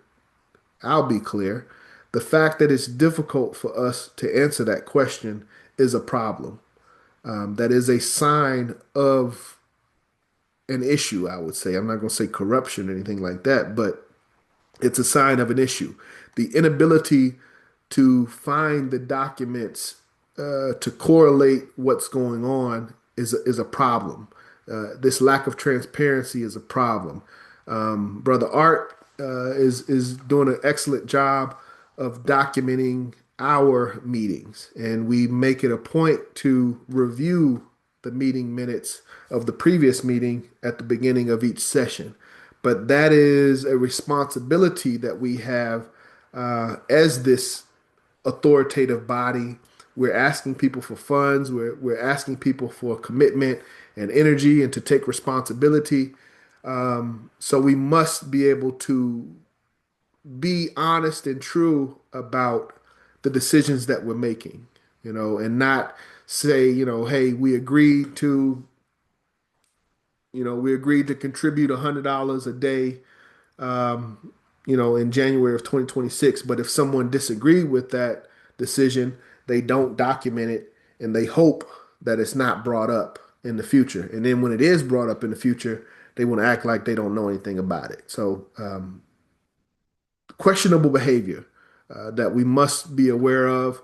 Mr. Garvey documents it, and he went through it. So, what is the expectation for us? They were wickedly destroyed in anticipation of legal fights to extract money from the association. I'm going to stop there, but generally, the reason why I wanted to bring this up, locally, just at the end of the day, locally, I do envision us getting back to some form of payment for our officers, some form of compensation for our officers. Um, we will have to start small, but you know, at least wanted to start the discussion of making this vision a reality, and seeing. One of the key things is I want to see what type of difference it makes. They say insanity is doing the same thing, or they used to say insanity is doing the same thing and expecting a different result. So if we go year after year after year of working on volunteer input, then we should expect the results that come with volunteer input, which is a lack of availability, a lack of priority, um, distractions. All of these things come into place, and it's expected. It's expected at some sense. We do have priorities. We do have lives. We do live in the United States where there are constant demands on us, particularly financial demands. phones, cars, car insurance, gas, homes, children, clothing, technology. All of these things are demanding our attention, and that's understandable. Um, but we have to be clear about what type of transactional relationship is required for us to achieve the goals that we say we desire, and is that truly the solution? And that's something, again, that's why I go back to, I think we're living in the golden age right now, post Garvey, after the transition of Garvey, the golden age of the UNIA, in that we have been as successful as we are. We have sustained as long as we have. We've continued to grow in some aspects, and all of this is being done voluntarily or in a charitable spirit. So we will transition to a financial um, contribution or compensation. Um, but in the process of that, we must understand that there will be a shift. There'll be a shift in particularly the types of individuals that desire to be in a position of leadership. The people that we get, we have elections every year, and the people that we get to run for these offices are doing it, voluntarily and charitably. And we get the results that we get. If when the day comes where we can say, hey, these positions have these salaries attached to them, $100,000, $150,000, $200,000, there will be a bigger crowd of people running for that office. But we have to ask ourselves, will that produce better leadership?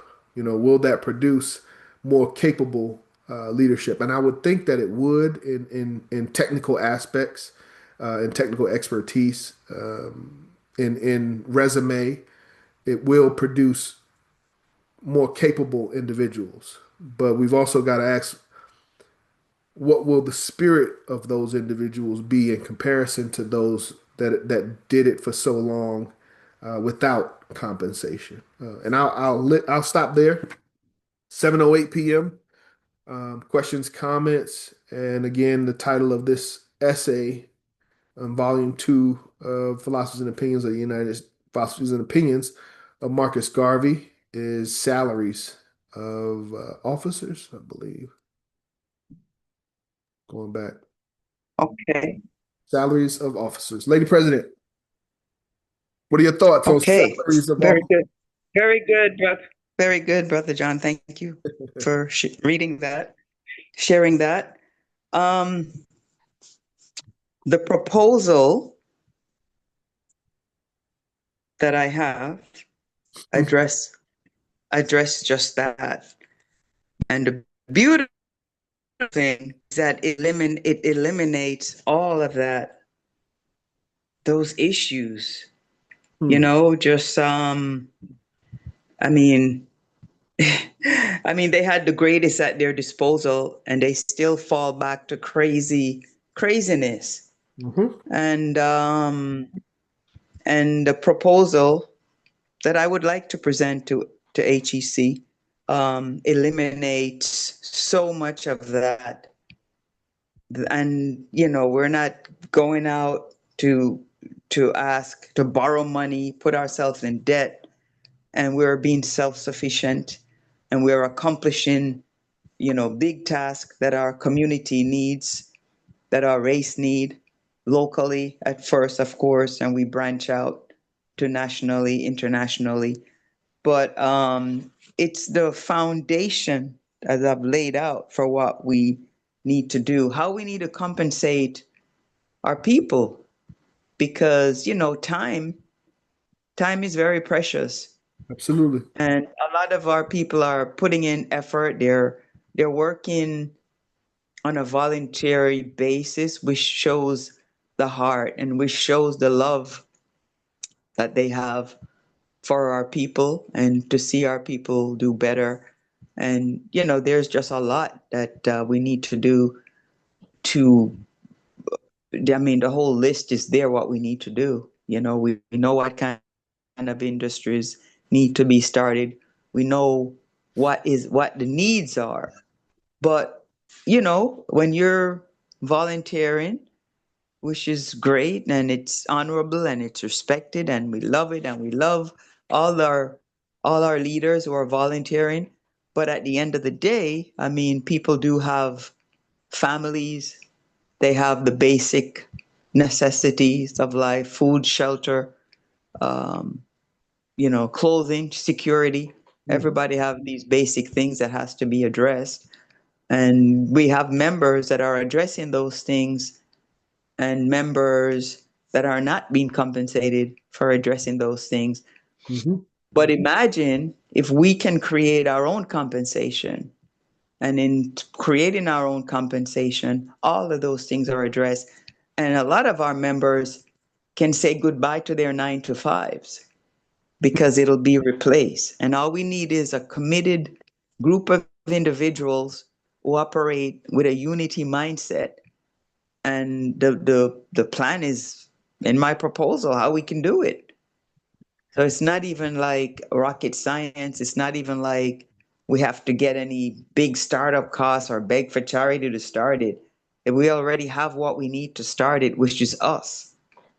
So that's what I mean. When I was listening to you go through that, I was just thinking of all the issues and things that can happen that would be eliminated, totally eliminated with something like this.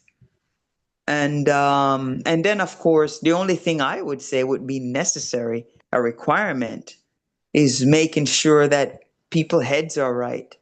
And so one of the way to keep people's head right is to make sure that mandatory their head has to be in the philosophies and opinion, not the I'm sorry, message to the people. Mm-hmm. They have to, it's requirement because people are coming from all walks of life. Some are already leaders. I don't know if we have any born leaders, but everyone has to be trained Yeah. to be a leader. Yeah. And everyone has something to bring. But, one of the biggest problem we have, I mean, we had the unity at certain points in life, depending on who had their feet on our necks. We had unity, but we've become very disunited. And I mean, look at what's going on the African continent. You feel with all the stuff that's going on, this would be when everybody get on the united front. This would be when everybody jump on the bandwagon with Triore. But our minds are just so screwed up. It's like our mind is so excuse my French, are so deeply entangled. I think I don't remember the quote, but the worst thing for the oppressed is for the mind. The mind is like the most important piece, and we have a lot to do when it comes to that. We're fighting against each other. We have crab in the bucket mentality, and all we got to do is come together because individually we can accomplish stuff. Like it sounds like Garvey was on his own with a lot of this stuff. He didn't have the support that he needed, and people that were left in charge weren't doing what they were supposed to do. And they're trying to go in a different direction. So now you have a tug of war, and it creates a whole mess of issues where people are trying to sue. And it's like we got people laughing at us, and we get ourselves in a position where they even are able to infiltrate us. And you see how that ended. Yeah. So all I'm saying is the program that I've laid out in my proposal eliminates so much of that. And I think it's a good start. I know I haven't really officially laid out to our team. I know I went over it with you and Ross Marvin, President Ross Marvin. But yeah, I think I mean, this was good for me because it just shows all the problems it would eliminate. Yet we would have growth. Yet we would be able to take on big projects. Yet we would be able to impact what's going on at the headquarters. And I think it's just a beautiful thing. And so I believe I have a solution. I'm not saying it's the only solution. I'm not saying someone won't come across with something better, but at the end of the day, I don't care. It's good if somebody come across with something better. And I'm not trying to be the one with the greatest idea or whatever.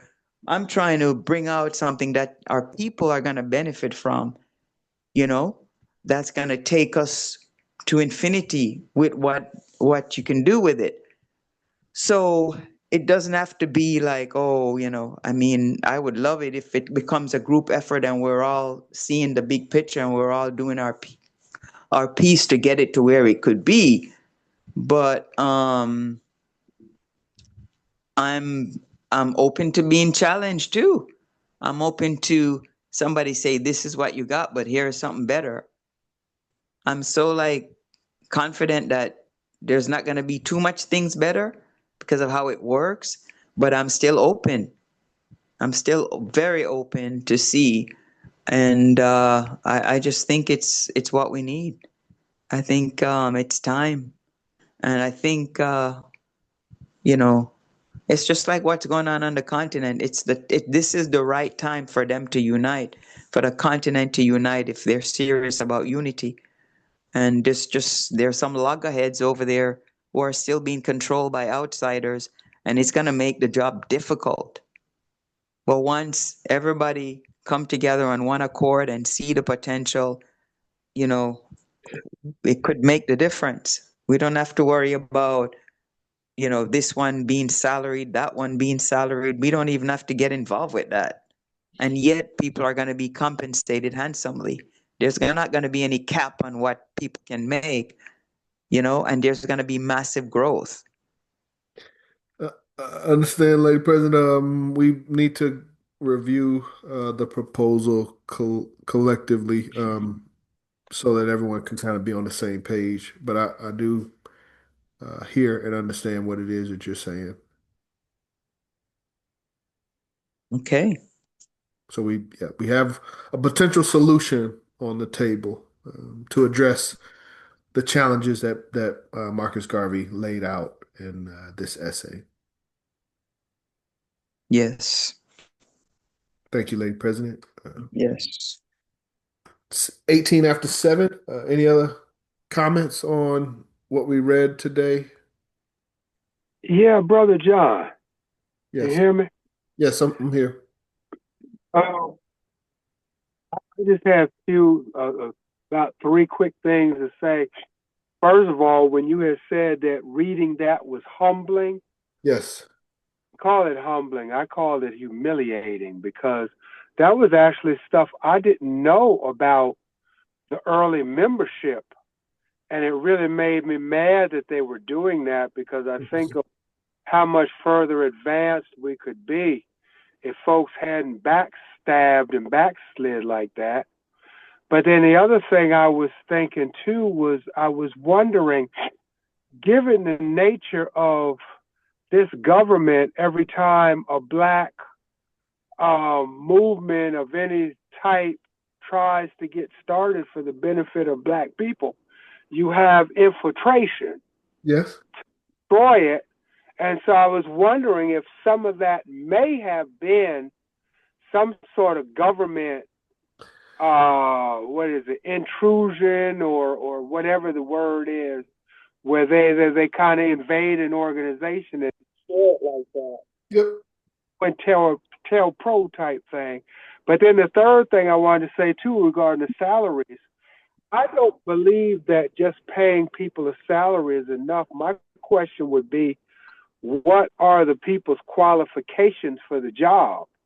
Because, quite frankly, many people stand up for something just out of commitment, and we don't know if they actually have any experience or not. So if you add payment to it, I would say, some people would be attracted to payment just because they want the money.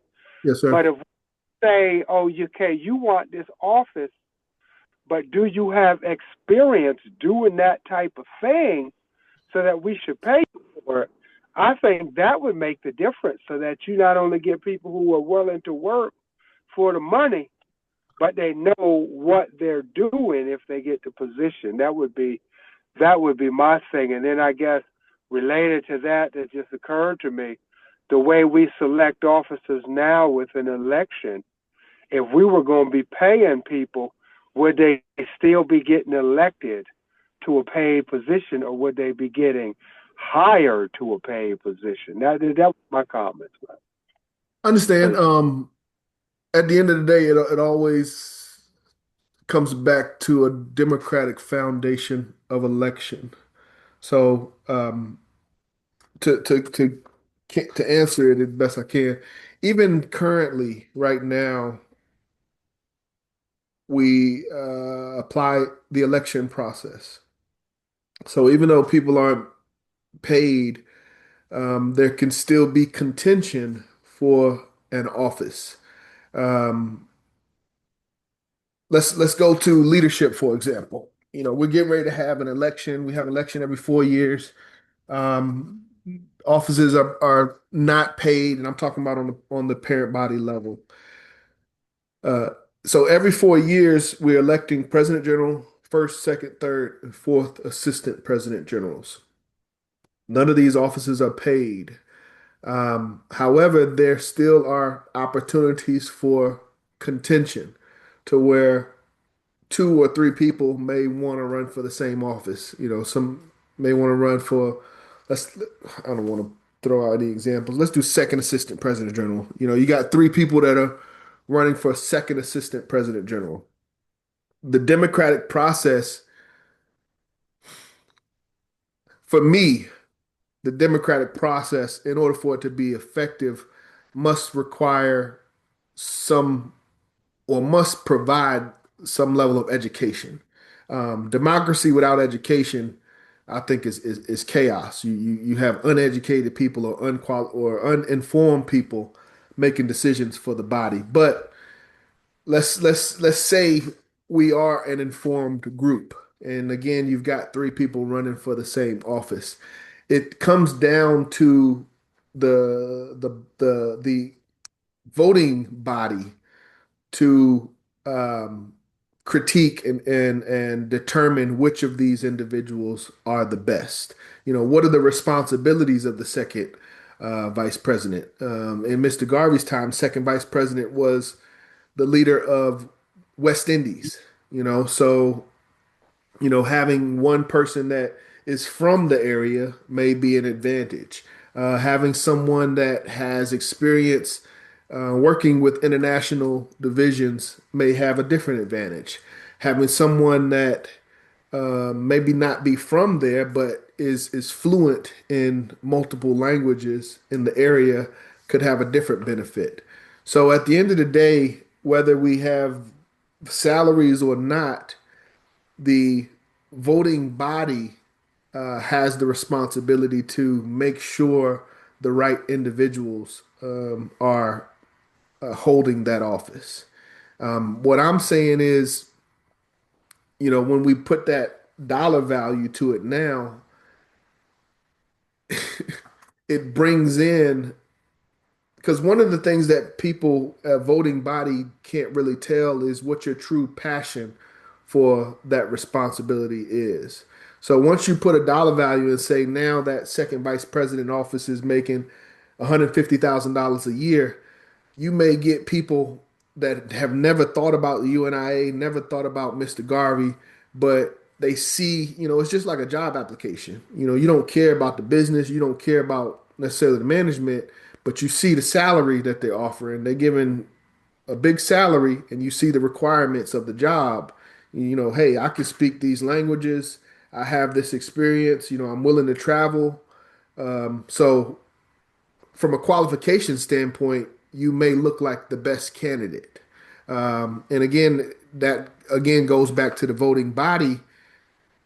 are we voting based on qualifications, or are we voting based on the passion for the job? So to bring it all back, hopefully, one of the things that Mr. Garvey didn't have, and this is why we push so hard on the course of African philosophy, is there was no official rites of passage to be elected to these positions.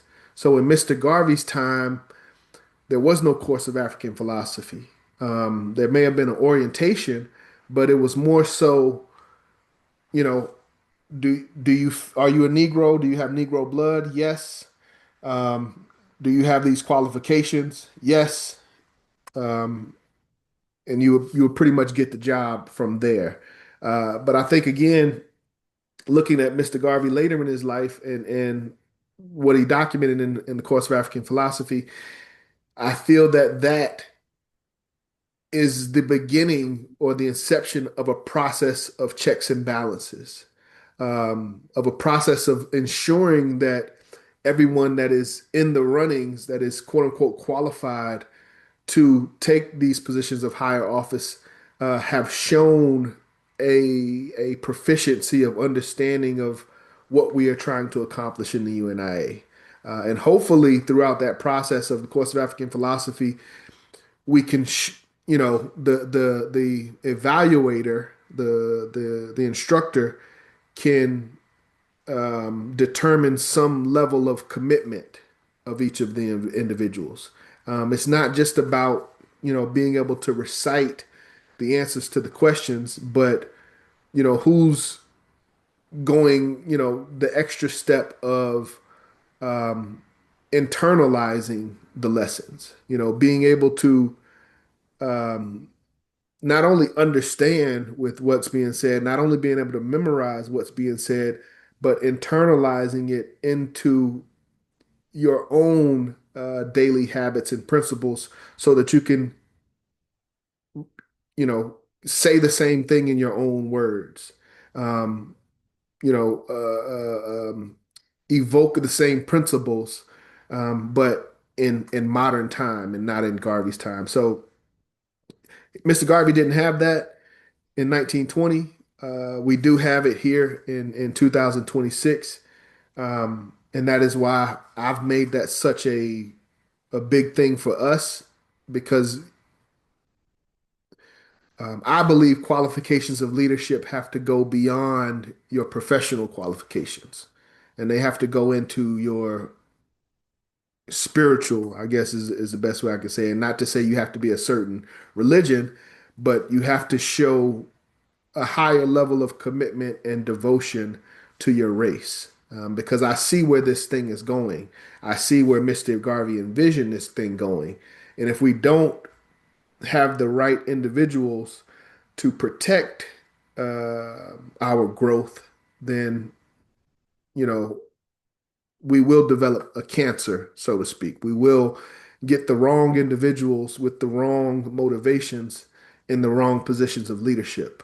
And once you do that, it can be very difficult to reverse it and to get back to a pure sense of, doing things for the right reasons and having the right commitment.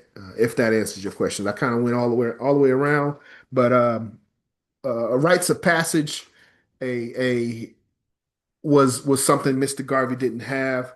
So again, you have to combine professional qualifications with your communal commitment. You know, so somebody may be more qualified than somebody else, but if this other person has shown 20, 30, 50 years of commitment, I may go with the person that's quote unquote less qualified because I can trust them. I know that they're in it for the right reasons. But I think in modern time, for us today, we have to be clear and explicit and demonstrate both. We have to demonstrate our commitment, our charity.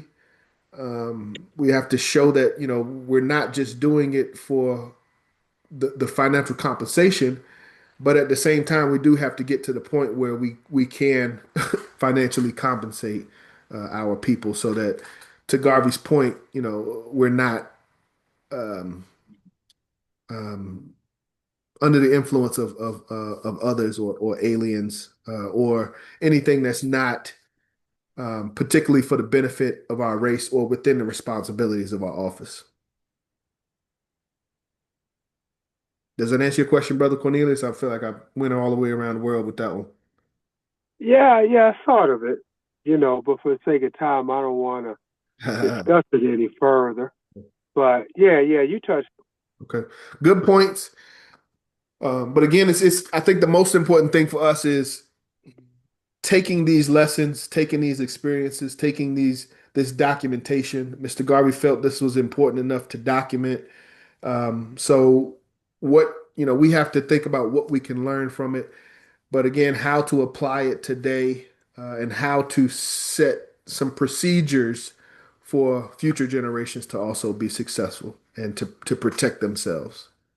Um, but at the end of the day, it is a vision of Mr. Garvey that, and he agreed with it, that we should be, compensated for the work that we are doing. So we have to find a way to make that work. So, so what's gonna make that work is not only like membership, sustainable membership that's constantly growing. It can't be just, the way we have it now. It has to be constant growing membership, sustainable. And then also not just the membership, but the projects and businesses that we were able to create from the membership. We create business, we create, the sky's the limit when the funds are coming in. So it could be even thinking on the industrial level, but on a small scale, we think of local, smaller businesses, community projects, and things that are going to generate an income, a sustainable income, while we're creating and bringing and building sustainable membership. And so to keep our head in the right place is why I feel that as we grow, whether from businesses or through membership, we have the right mindset. That's going to be very important, and that's why no matter where we are and what we're doing, we have to, keep keep the message to the people going as we grow. Yes. In a professional manner, and it's going to take growth in membership and growth in businesses that are bringing in an income that's going to be able to get us to a point where we can pay our presidents and different leadership positions for all their efforts and things of that nature. Yes, I understand, and I agree. I've come to the conclusion. Well, I mean, we all, but our membership dues are not enough for the functioning of the government, for the paying of salaries. Membership dues alone are not going to get us to the goal that we are trying to achieve as a UNIA. Right, that's what I was saying, that you need not just membership, but membership on a high scale, and businesses and different things that are bringing in income on a high scale. Yeah. And the program I've outlined takes care of both of that. Those two things are the key. That's going to help us to, down the road, pay our people. Pay our people because, not only are we paying them to do what they do, but we're paying them to focus 100% on what they do. So they don't have to have one foot over here, but one foot in corporate America or in whatever else they do. We can really look at this as a real government that are run by the people. Just imagine, I mean, I hate to use our president as an example, like I'm talking about Trump. Oh, He okay. has a whole bunch of businesses Just imagine if he had to try to do all those businesses while he tried to be president of the United States, which he's been a lousy job at. But just imagine if he had to, he has people running all those other businesses. But I know that wasn't probably the best example, but if we have a situation where we can pay these officers for all the work they do, and that we're getting to a point where we compensate them enough where they can focus on just what they do.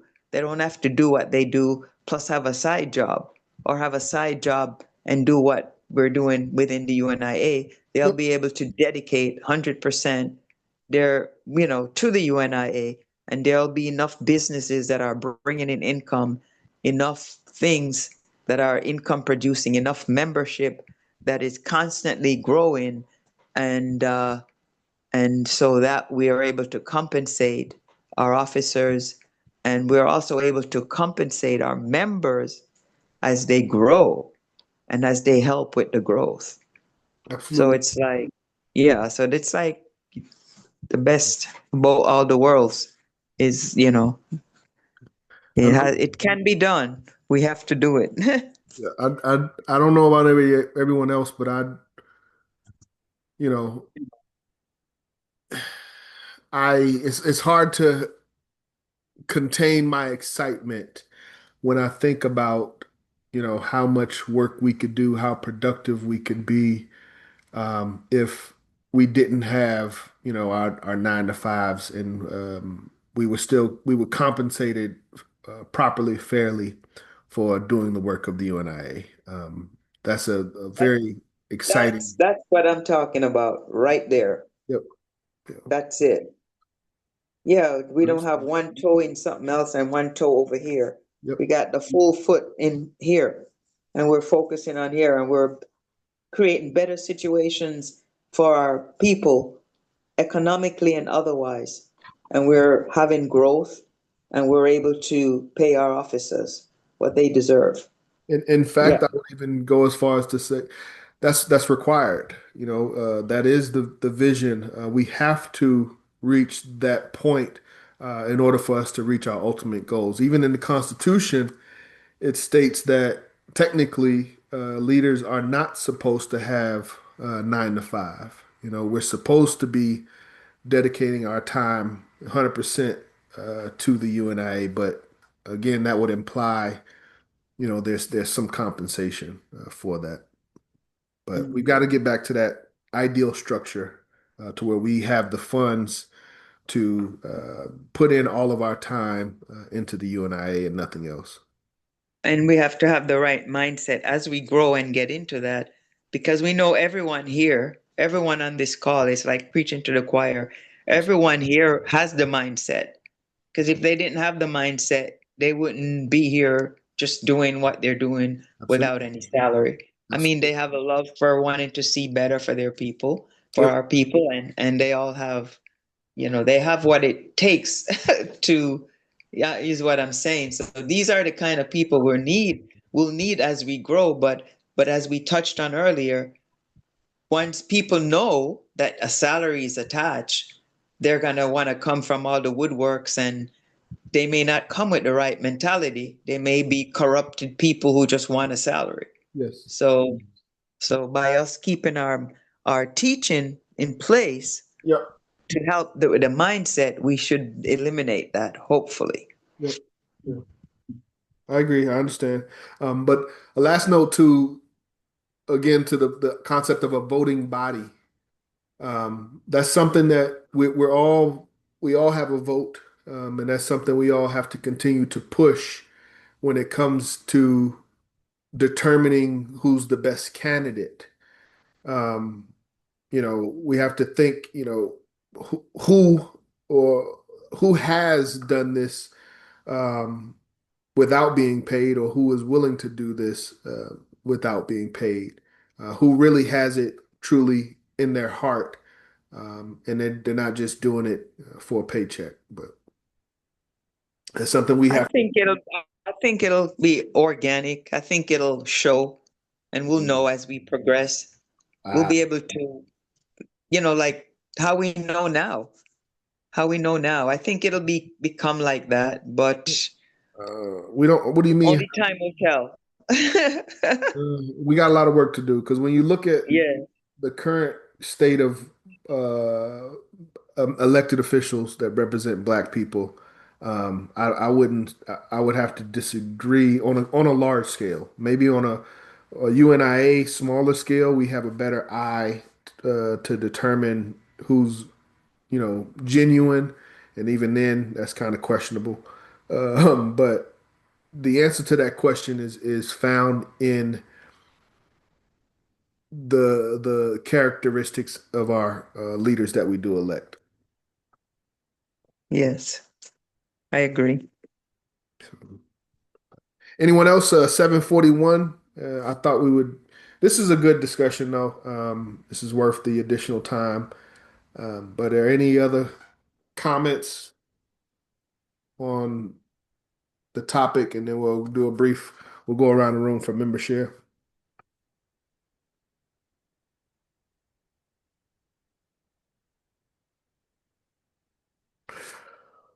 Okay. Thank you, everyone. Lady President, I'm going to hand it to you. If you would like to host member share for us, please just allow everyone an opportunity to share. Ladies first, officers first. Brother Malik had to go. Does anyone else want to do it? Sister Cecily, can you facilitate? I know she's. I will if no one is volunteering. Thank you, Lady President. It should be Okay. brief. Okay. Yes, so we have like 15 minutes. Yes. So let's see.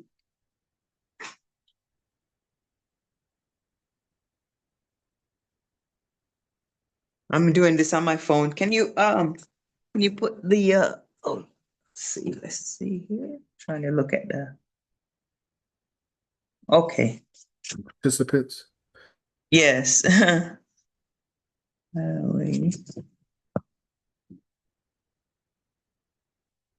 It would be you, Sister Cecily, and Ayana as our sisters, and then everyone else is brothers. Okay. So sisters first, officers. And brothers. Yeah, well, all the sisters are officers today. Right. All right. So you guys have already heard my little piece. So let's start with Sister Cicely.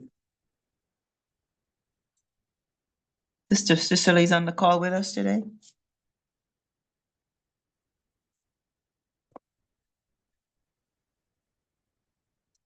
Can you hear me?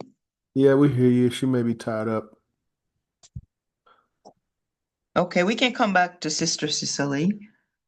Let's go to Sister Ayana. Greetings, group. I do not have anything to offer for the good of the group at this time. Thank you. Okay. Thank you, Sister Ayana, for being on the call with us today. It's always great to have you with us. Okay, let's see.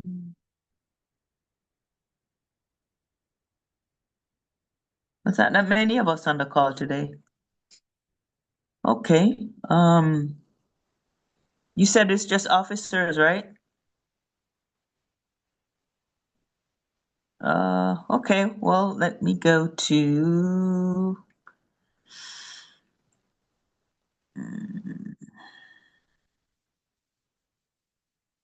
Who's? I think that's all the sisters.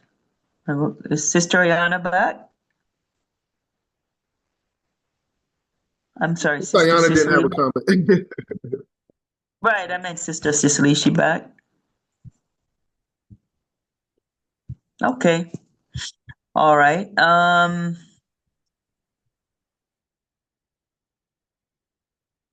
Did you want to add anything else, President John?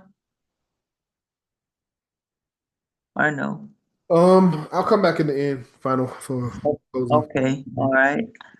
All right, then let's go to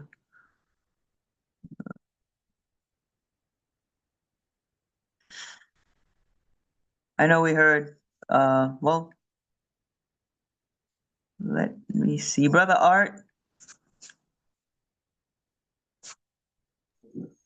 would you Yeah, like I have nothing else to share right now. Thank you. Okay. Thank you, Brother Art, for being on the call with us today. Okay. Brother Cornelius, Hey, greetings. greetings.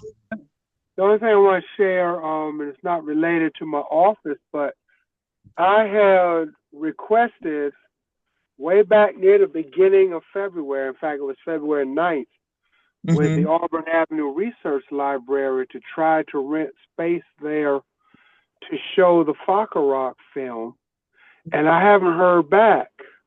And at the time of the submission, the website, I think, says give them a week. And I think the person I talked to on the phone when I inquired, excuse me, he said 48 hours. But anyway, I called back there twice, left messages, and haven't heard back. And I'm checking my email. I have not received any notification back on confirming that room. So I don't know if we can get it or what the status is on that or not. We'll follow up on that tomorrow. But I haven't heard back on the room. So as of yet, I was hoping that would be something we could get. But as of yet, we don't have a facility secured, at least not as far as that goes. Okay. So I'll post it. We were looking at the research library and somewhere else, right? Yeah, I think somebody had talked about the it's called the Performing Arts Center, and the name of it escapes me. It's over in Decatur. Okay. I can't remember Yeah, the name. I was working on it at the Cab Performing Arts Center. I had emailed them late last week. I hadn't gotten a response back either. Okay. All right. Maybe we could see who to speak with over there or something. Or I'm sure try a that church. yes. Yeah, we're gotta keep looking. Right. Yep, I'll let you know as I hear so. Okay, yeah, I'm gonna be looking at black-owned theaters in the area this week. Okay. I All wonder, right. I mean, can we, well, I think our goal was to do it before HEC, right? But I was wondering, I mean, if we let parent body know, the difficulty we're having, and we may have to push the date back because, even when you find a place, they usually want you to reserve some time in advance. You usually can't just get something too close to the event time. Yeah, I understand. We'll look at the date. Right now we just need a reliable location. Why couldn't we just get an audio visual thing to project to some, I mean, some kind of AV equipment that we can use at the Griot or somewhere like that. That's an That's what option. I'm thinking. Or the shrine. That's an Or the option. shrine, exactly. Yeah. Is Diana, you there?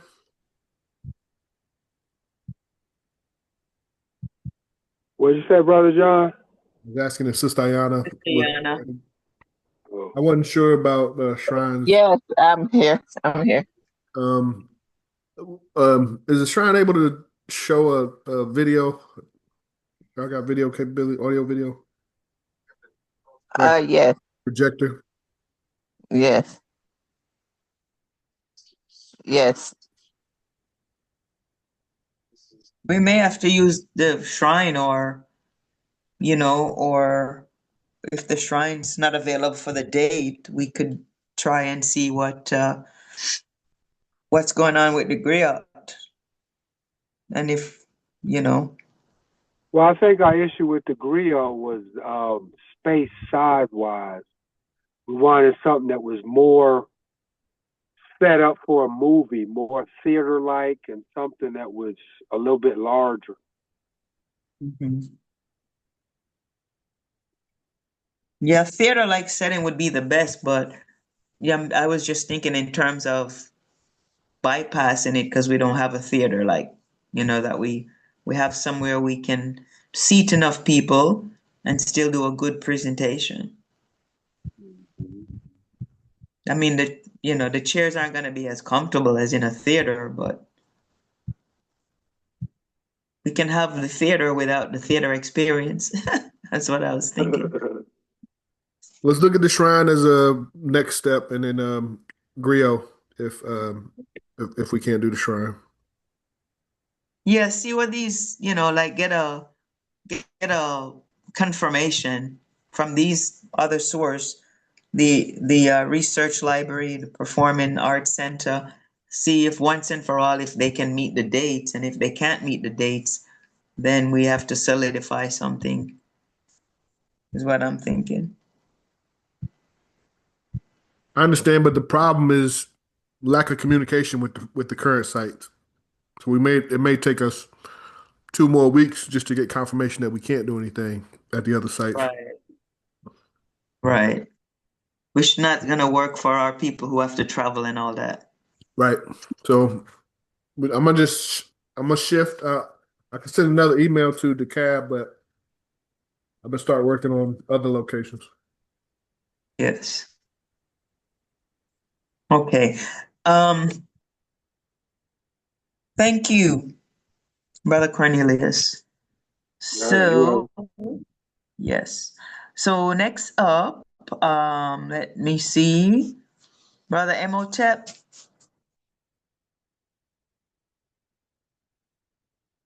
Is Brother Emotep still on the phone? Yeah, I see him. Turn Emotep, you there?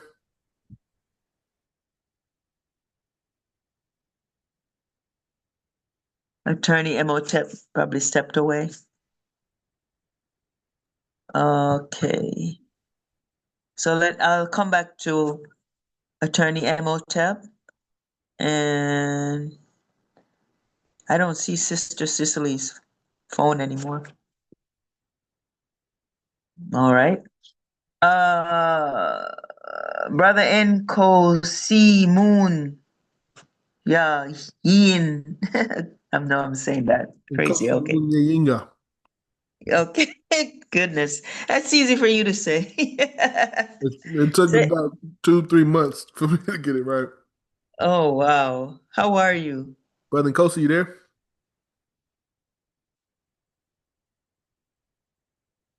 Oh, man. Guess I put everybody to sleep with the reading. No, it was good. It was good to it reminded me a little bit of when we were doing Race First. Because Race First brought out the good, the bad, and the ugly. We did that the things we had to deal with, not just internally, but with the US government, with Mm-hmm. what was going on in Africa, in Europe. I mean, all of it, you know. So yeah, it kind of reminded me of going through Race First, and it's like your jaw drop when you hear that it wasn't an easy task. Yep, yep. I understand. Yeah, we kind Hmm. of where we romanticize some of the history, some of the obstacles, but it's good to read them and be clear on the challenges, the opposition, and the things that Mr. Garvey and our ancestors had to overcome. Yeah. So we don't repeat them, especially. Yeah, yep. Because I'm thinking our aim is growth. Because otherwise, if we're not planning to grow and create something that makes a difference, what are we doing? You know? Yeah, number one aim. But anyway, Our first aim is universal confraternity. Basically implying organizing every member of our race, every man, woman, and child into the UNIA. That's first aim, and we have to do that. right. Yes. I think Brother and Cozy probably stepped away. Sister Cicely, Race first. I don't have anything to say. like race first, Brother and Cozy. Thank you for joining us on the call today.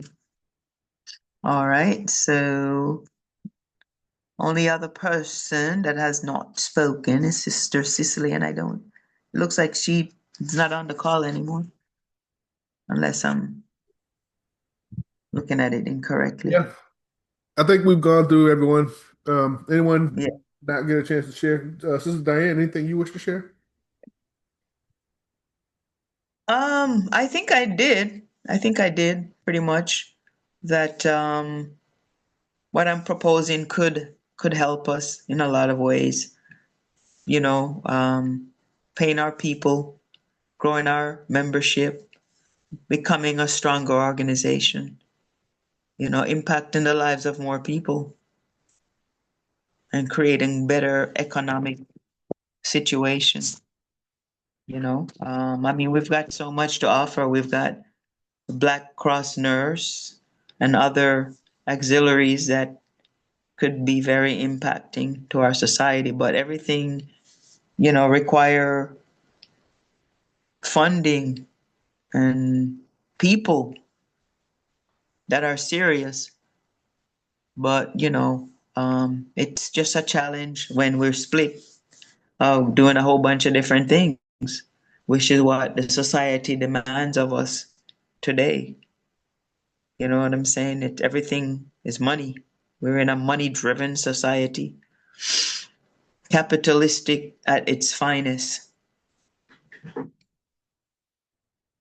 Anyway, that's all I have to say. No problem. I'll turn it back over to you, Brother John. Thank you, everyone who've shared. It was great having everyone on the call and great meeting. Yes, thank you, Lady President. Excellent job. And thank you, everyone. Again, this is a aspect of preaching to the choir. We know, um, we know the spirit and the desires of those that are here.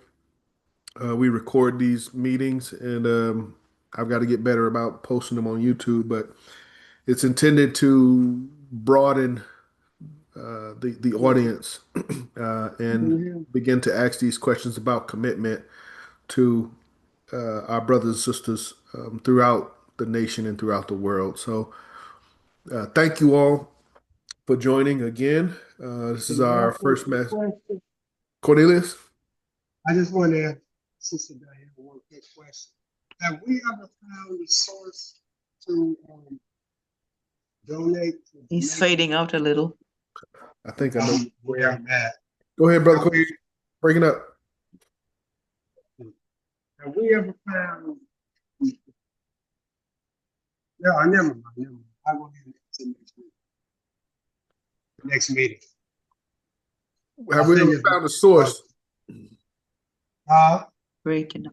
You said, have we ever have found we a ever source? to donate to Jamaica yet? Lady You President, hear me? that was directed to you. Oh, I know there's been sporadic donations from certain divisions. We haven't, our local division, I don't believe we have solidified a source and made any real contribution. But I know that some of the other teams some of the other divisions were able to get a source that they've made contribution to. So we may have to reach out and find out, who. I don't know.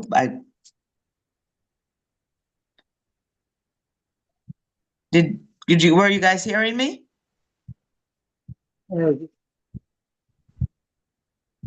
I Can you guys hear me still? Yes, yes, Brother I hear John? you. Yes, we hear you. Okay. Did you hear that's what I have. I was saying that other divs were able to make donations. So we are, as far as I know, our division haven't collectively made any significant donations. So we may have to tune in and see who they were able to go through to make sure whatever donation is made goes to the right place.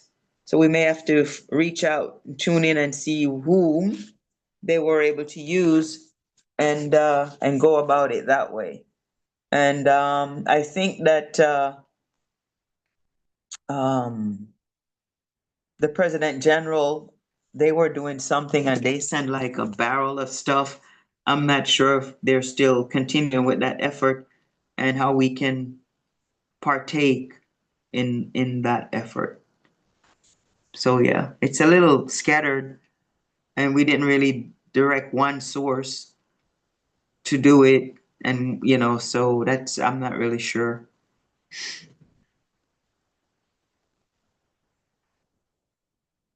I'm not really sure. We have to uh find out who is still active. Because I just think that, the media make it act like, it never happened. I'm sure with the devastation, they got a lot of rebuilding to do. I'm Oh sure the yeah. need is still strong. Oh yeah, absolutely. Absolutely. Yeah, we can't be out of sight, out of mind, like out of sight because it's not being televised as much. We can't let it just, drift away.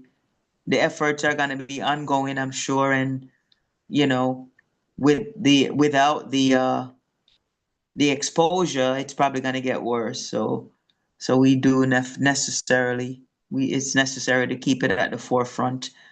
And if some of the other divisions have been successfully able to donate, I think we should just connect with them and get it done through whatever source they were able to do it through. If that makes sense.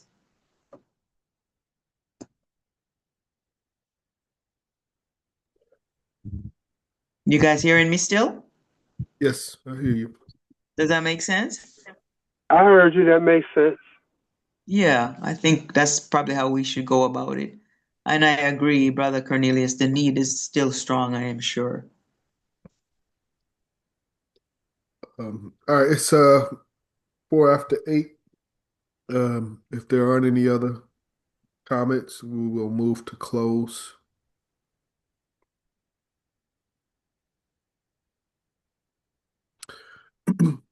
Okay. Again, thank you, everybody. Preaching to the choir. Please continue your support. We will meet again for mass meeting in 2 weeks.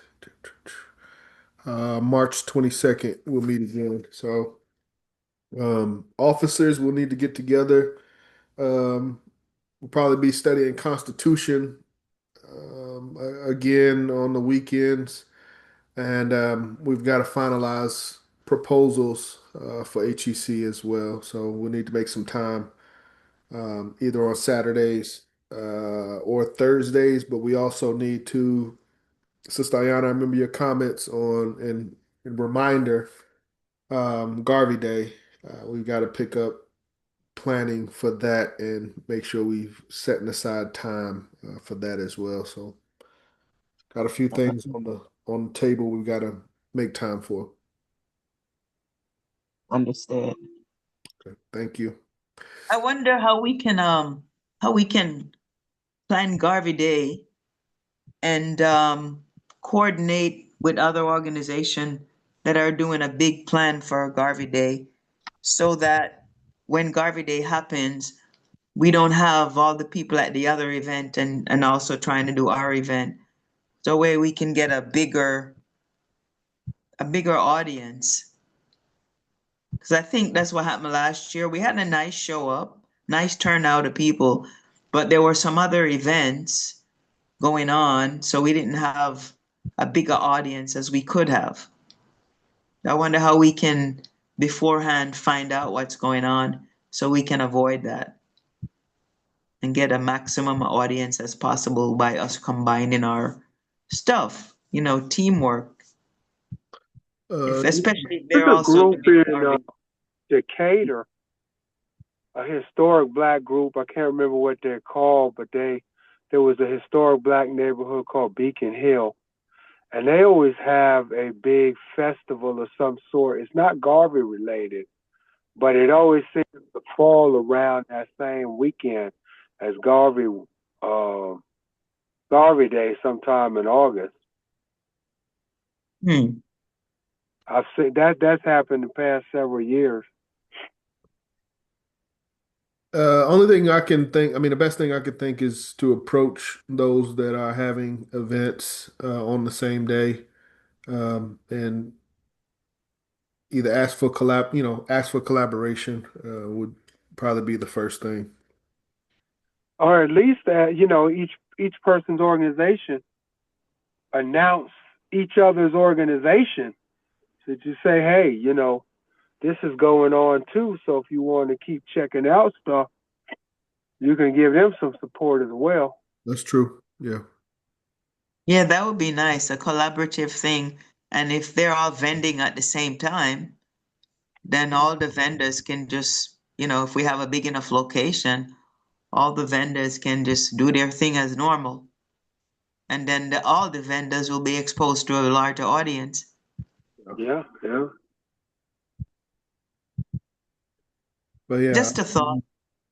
yeah, when we get our stuff kind of more finalized, we can present that too. I know at least Attorney Mwali, Mawuli Day. My Wooly Davis. Yeah, I know he's been involved with the programs in Decatur over the past couple years. So if we can kind of give him a heads up, hey, we're doing our annual Garvey Day program. We'd like your support, and are you guys still doing y'all's event on the same day? That'll be beautiful because we'll have the collaborative piece and everyone's event will be highlighted and all the vendors would be in one spot, and I think it could work out great, but we have to do it early, of course. Yeah, So the planning could work accordingly. I agree. One thing that comes to my mind, last thing is, since we're wrapping up officers training Tuesdays, you know, we may be able to isolate Thursdays to business and possibly use Tuesday for future planning for like Garvey Day. So we would go to 9 o'clock since we have the call, the community focus.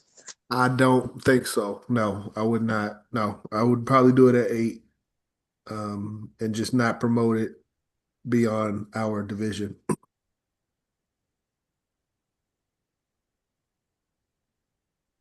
Yeah, we can't. I mean, yeah, we can have that running while we're doing our meeting. Mhm. To be Okay. honest, the community focus it is what it is.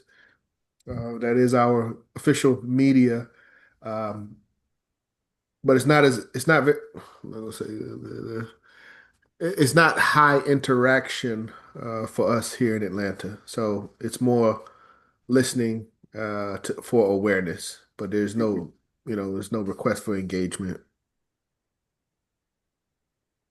And by that I mean like a back and forth conversation, or I mean, it's just a listening session. Right.